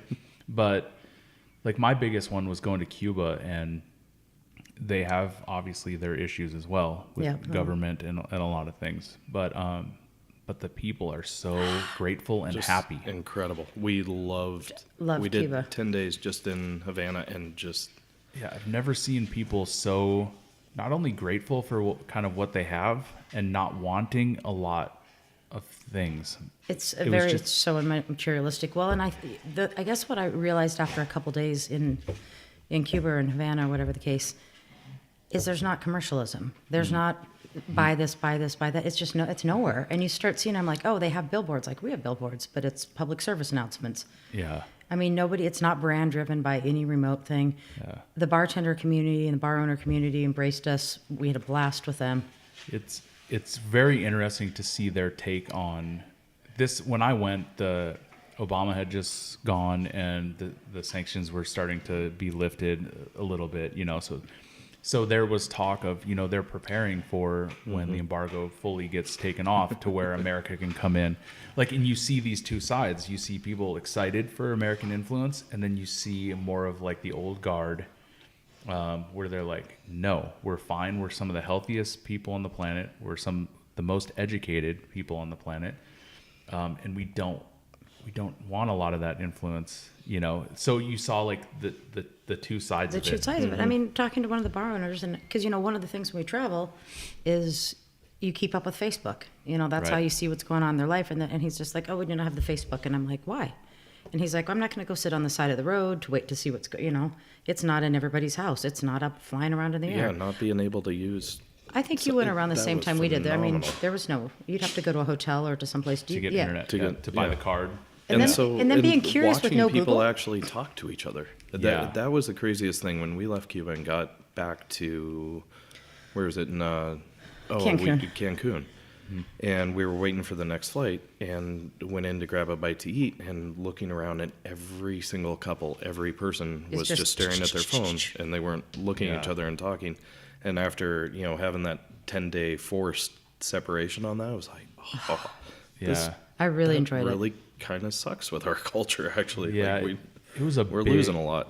Yeah, I 100% agree. It was weird to come back, and my biggest thing was to hear people bitching about things where I'm like, oh man, it's really not an issue.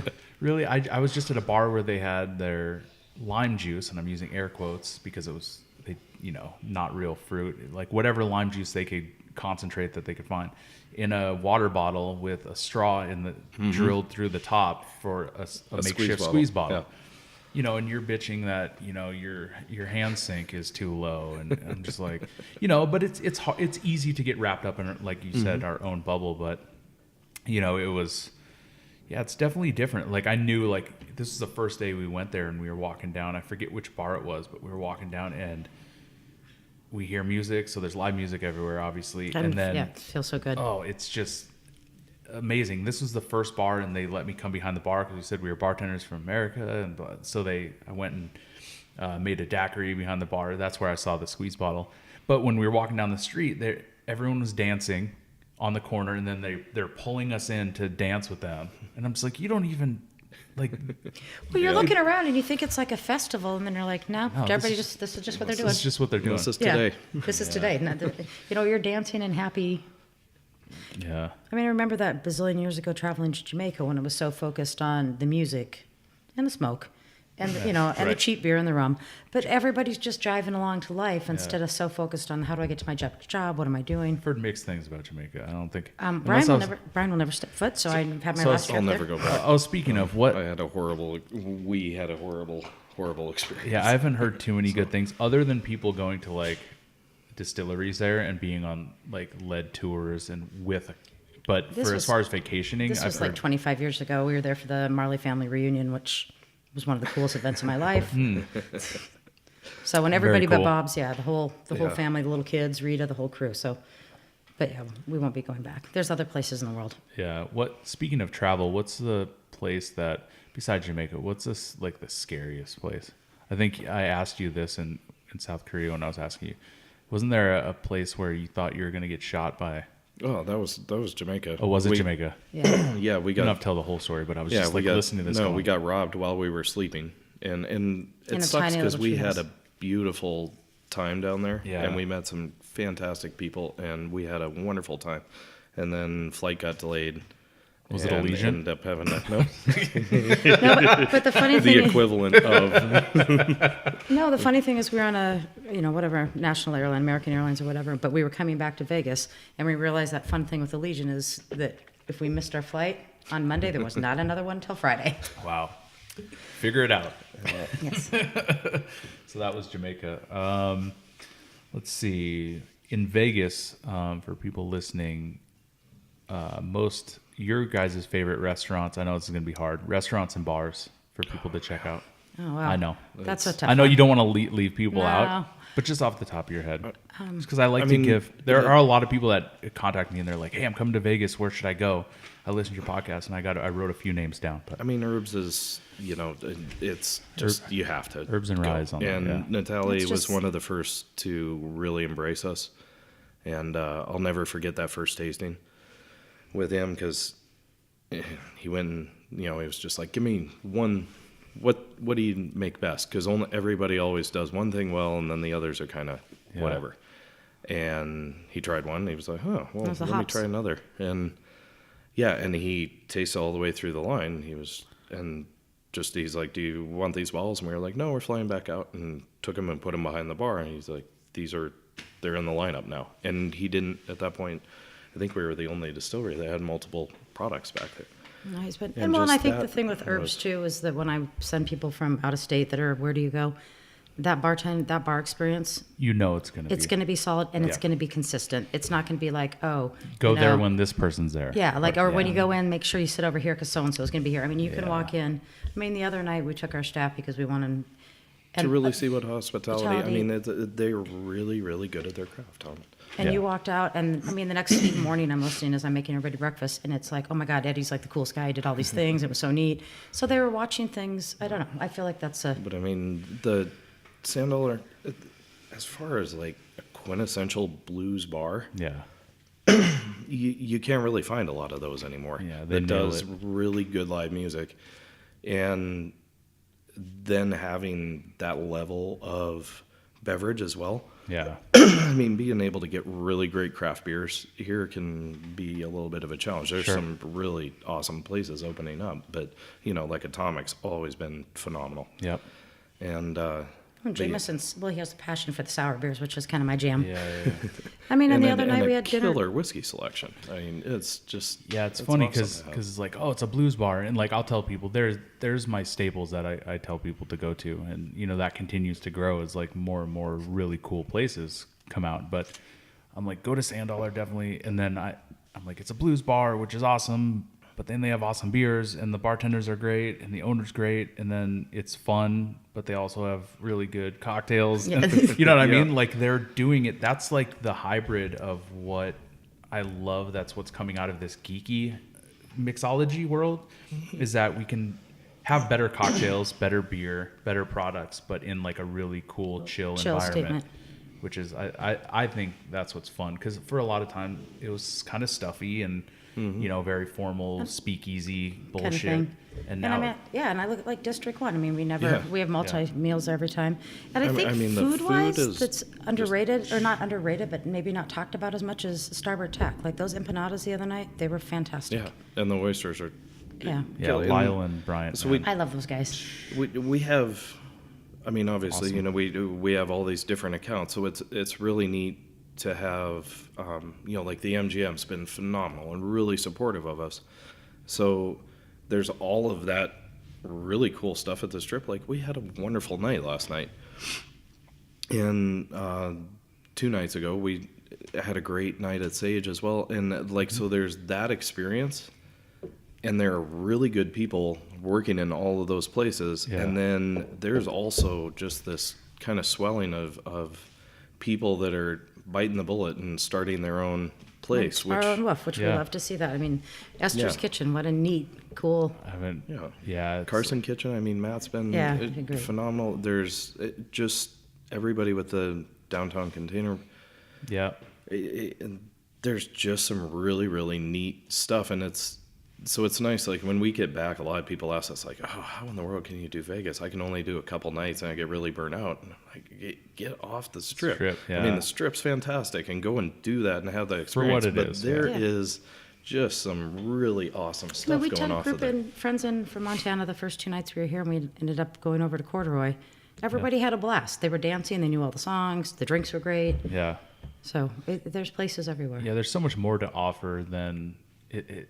That's still the biggest thing, and like it's the reason why like we all here have jobs is because the Strip. That is our economy, right? But It's a huge Yeah, thing. Like it's- there's tons of people having a great time. But yeah, and it is what it is because it's awesome for what it is. But if you come to Vegas, just know that there's so much more outside. Whether it be Atomic Liquors downtown Container Park has Oak and Ivy and Corduroy's there, and the Griffin, and but then you have Herbs and Rye, Atomic, Sparrow and Wolf, District 1, all within like a mile. Yep. The Sand Dollar, all within this like. there's a reason we're renting We're the at the house, house where right we where are. we're at. Yeah, I know. I was driving here, and I'm like, this is really close. Really close to everywhere that we end up at the end of the night. Yeah, Yeah. so smart.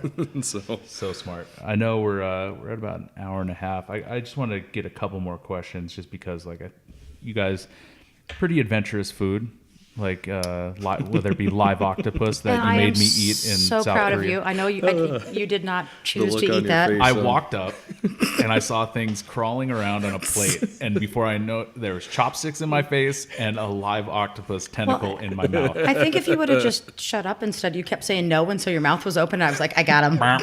Yeah, and then it was octopus gum that I was trying to chew down. Yeah, that was weird because like you felt like the little suction cup. yeah, Stick like in your- sticking your teeth, sticking your teeth. Oh man.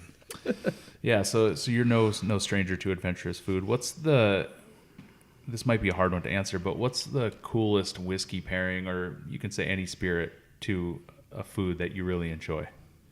Or cocktail? Just like a pairing that you guys like. Yeah, I mean, currently, like when we go over to Nobu, Josh and, having, obviously, they're a talented crew in the back of the house, and I feel like he's able to pair some cocktails that are phenomenal.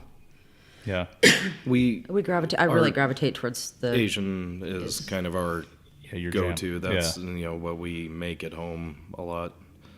I mean, big bowl of ramen and Nice whiskey with cup. a big rock. Yeah. That's just a nice... Nothing wrong Tough with to that. beat.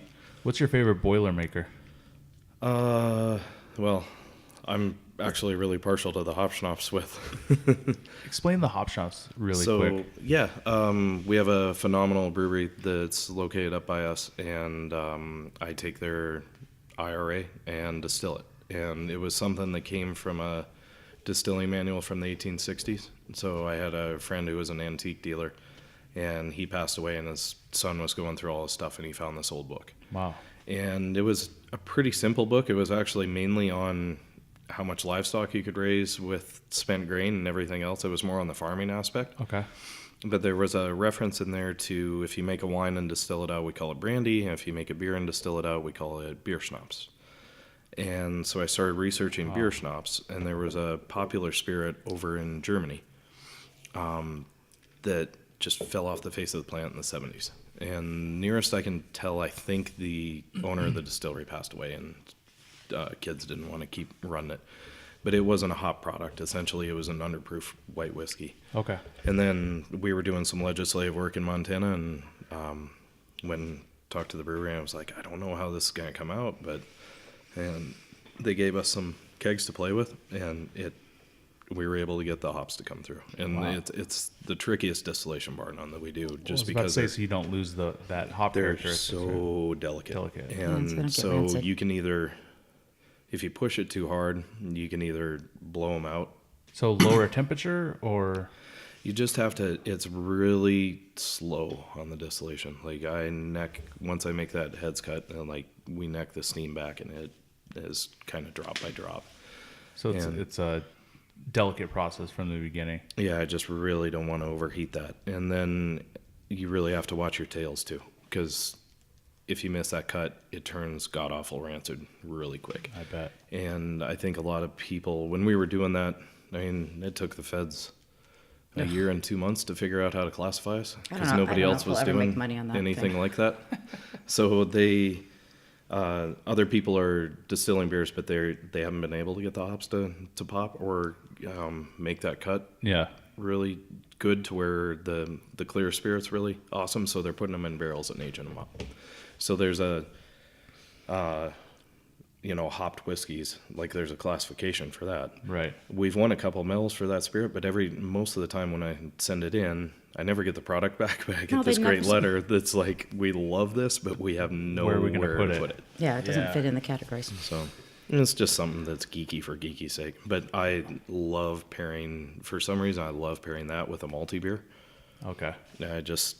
So Boilermaker on that is killer. Boilermaker's underrated, man. And Brian, I also see some Fortaleza and some...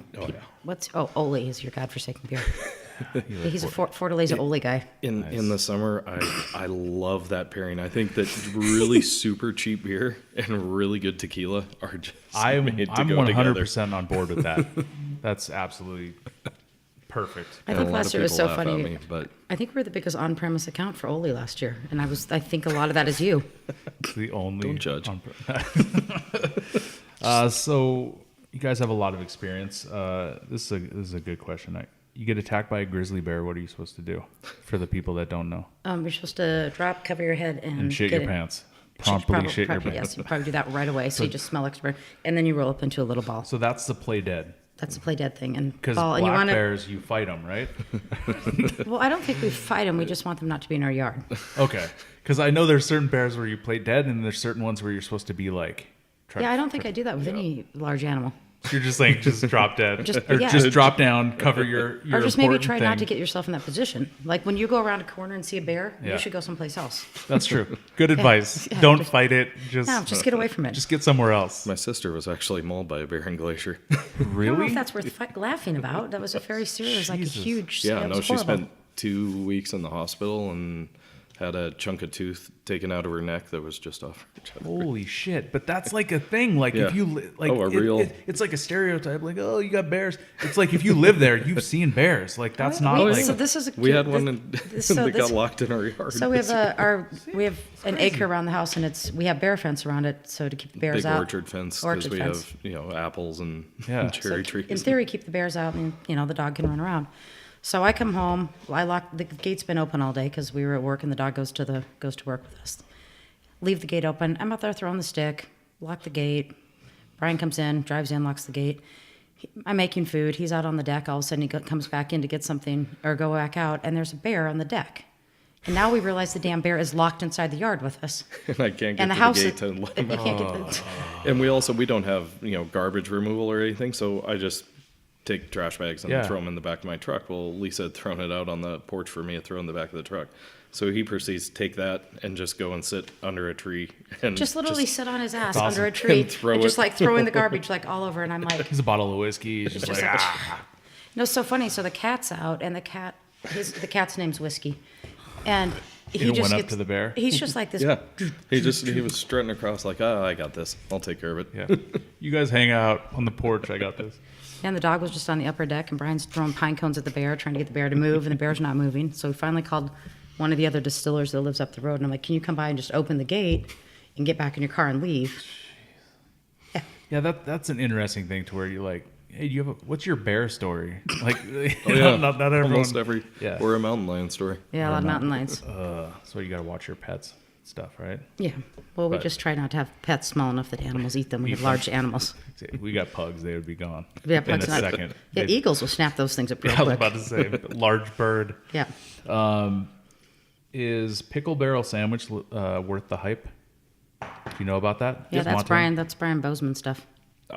He ate it I all loved the it time. when I was Okay. in college. I'm always interested about regional like chains. Like Yeah. people always talk about, I can't get in and out here, and so I read about that. Like Yeah, only yeah. things Montana. Only things Montana. I think Moose's Pizza, that's probably one of our favorite. That's just ridiculously good pizza in this Yeah, sawdust on the floor still awesome. bar that everybody takes their kids to. It's Yeah. just awesome food. The only other stereotypical question is if someone doesn't like, if they say they don't like elk, how should they cook it to change their mind? Oh, why wouldn't you like elk? I mean, I've heard it. I I dig love it, it, yeah. and bison and stuff. But people are like, I Oh, mean, too gamey or whatever. Well, It's yeah. it depends It just all depends too on where they how- were killed. Yeah, for sure. I mean, his elk this year was amazing. So, I mean, if you're looking at, if you got your tenderloin, you're just going to do a quick sear on it. I would do it very rare. I mean, for us, we probably do a huckleberry, Cabernet glaze or something. I was about to ask about the huckleberries. Have you ever It's- done anything? We do with- all the things with huckleberries. So we're Okay. getting ready to, It's an unfortunately. Oregon thing too. We have huckleberries, Huckleberries. but it's so expensive to get anywhere else. Yeah, they're pretty crazy. Yeah. Yeah, one of our popular cocktails is the pink peppercorn and pear gin with the huckleberry. We do huckleberry fizz in the summer. Works well. So delicious. But the Sperry Chalet, unfortunately, in Glacier Park burned down this summer, so we are pairing up with them and doing a shisho, fur tip, and huckleberry vodka. Awesome. To 100% of the proceeds will go back to the chalet. Oh wow, that's cool. Yeah, so we'll work with the Glacier National Conservancy, and Yeah, they're going to rebuild, and it's, what was it, 103-year-old beautiful chalet that man. got torched. And we had a monster fire season last year. We over 1 million acres. yeah, it Yeah, was the super. fires last year everywhere, but Everywhere. particular, yeah. California was heartbreaking. And But not Montana's- a lot of people like. I remember talking to you about when the fires were going on. It's just like that's devastating, and people seem to overlook that. But Yeah, for us to lose that many acres of, I mean, literally And right it's- down the road from our house. And it's also really tough on, we live in a very seasonal place that's very tourist driven. And so when we get totally smoked out and Yeah. people, it has a huge impact on everybody's life because you only have a small window to make all of your money for the year. sure, yeah. Are you guys open all year round for the restaurant, or do you close the? We used to be, and about 2-3 years ago with our travel schedule with the distillery, it just made more sense so we do pop-up events in the winter. Yeah. And then when we get back next week, we'll go back into being open all the time. Perfect. So yeah, we ran it for years, year round, and it's just easier when we're gone all the time. Cool. What are, for people listening that may want to come visit, where can they check you out? I know you have Facebook, Instagram, but Facebook, Instagram, whistlingandy.com, The Raven, and The Islander. So, the best thing is just to pop on the distillery site and email one of us, and we're probably going to send you more information. Just in the next month, we Right. have, 3 or 4 different people coming with friends from this area, and we'll get you hooked up with the dog sled people and the skiing and the rest of it. Yeah, we have some of the best skiing in North America. absolutely. Christina from D1, I think that's her second home now. She's Yeah. she's moving in with us. It's so. She just I'm came so in. jealous of the pictures. I'm like, oh, why am I not there? Everyone takes that picture off the back patio, At the deck, yeah. Yeah. What are things that your distribution? So you're in Montana, Nevada, 9 other states, so New Jersey, DC, Maryland, Michigan, Seattle, or Washington. Yeah, Spokane. Washington, tiny bit in Oregon. We Okay. still trickle into there. The white whiskey is what. Yeah. That's what I don't know who. And then 2 provinces in Canada, so Alberta and Saskatchewan. okay, Australia, a tiny bit with the rum, but it was... It's so expensive because Tax-wise. tax-wise Oh, they yeah. just kill it over So there. their tariffs on if it's a product that they can make as well, Really high. then to import it, it gets really high. okay. This is probably. This market, this and New Jersey have been 2 of our biggest markets for sure. Other than Montana, of course. Yeah, everybody's just embraced us. So I like to say it's a really big city, but the hospitality community is like a small town here. Yeah, absolutely. And I think you guys are also so good at sniffing out bullshit. Yeah, That because you have so There's so many much of people it. come through Yeah, and, well, yeah, and so there's much. not- So when you come in, you're an honest, nice person. Everybody just treats you fantastic. Well, and I think where are you from? You're not from here. We were talking to one of the head people at MGM the other night, and he was talking about the concepts that are coming into the different MGM properties and how they can have that in, say, New York City and be successful with 80 seats. He's like, we can't do anything with 80 seats Right. in these places. And to scale this to such a huge thing, people talk about volume. You look at what some of these bars are doing, and I'm like, that's a totally different game. Yeah. Herbs and Rye, there's people that are doing cocktails just as well in New York, but they have 14 seats. Yeah. So it's a different thing when... And then to run a full monster restaurant Yeah. as well. I know as sometimes I walk the- out of Herbs and I look to the right and I'm like, oh God, I forget that even exists. Because Yeah, that's not my the- part of my the world. I'm like, dining room. oh, it's packed and Yeah, it's crazy. It's definitely different. But I want people to check you out and go Come stay, visit, yeah. go visit. Write them emails, bug them. I'm just Yeah. kidding. absolutely. But anything coming out that people should look out for, or anything on the horizon that you're excited? That's So, just, the one that we partnered up with for, so it's Spirit of Sperry, for helping to rebuild Sperry Chalet. Yeah. And everybody's been asking me forever to do a huckleberry flavored thing. And I'm like, that's not really what I wanted to do. And then we're like, I want to make something that's the adult version of a flavored vodka, which I know, we're in the adult beverage industry, but there's a lot of stuff out there that's Sure. not really that. And it just Like came out cheesecake awesome. vodka? That was Brian the other night. He was talking to one of the guys at MGM, and she's just like, so have you, he was asking about what's new, and he's like, you haven't tried our new cheesecake vodka? And the look on his face was like, what do I say to Brian right now? How do I make this not Didn't go down awkward? that road, did you? Because it's like this kind of But- serious conversation, and Brian's Yeah. like, no, I'm joking. He's like, oh, that was Thank gonna be God. really So it's- awkward.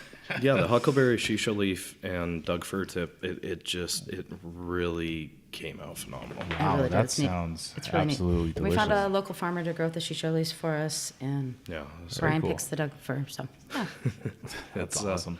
Yeah, that one's gonna be really neat. And then we've got some barrel aged stuff that's gonna come into this market.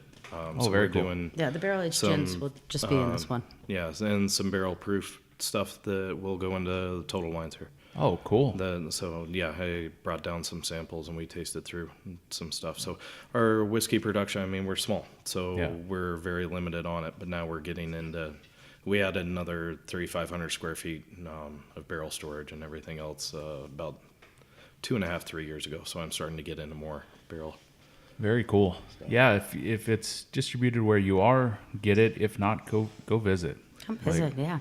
And by the next time I talk to you guys, it better be in Montana. Yes, we'll be in Montana. Well, thank you so much, Cody. Yeah, thank you guys so much. Lisa, Brian, Whistling Andy Distillery, check them out. Go drink the stuff because it's delicious. And thank you guys for your time. Thank you. Cheers. Thank you Cheers. so much.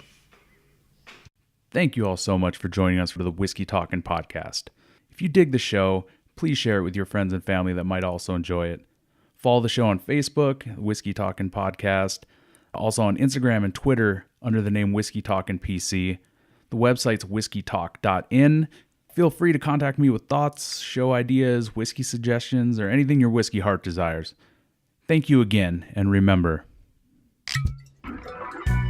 If it got out of hand, it was the whiskey talking.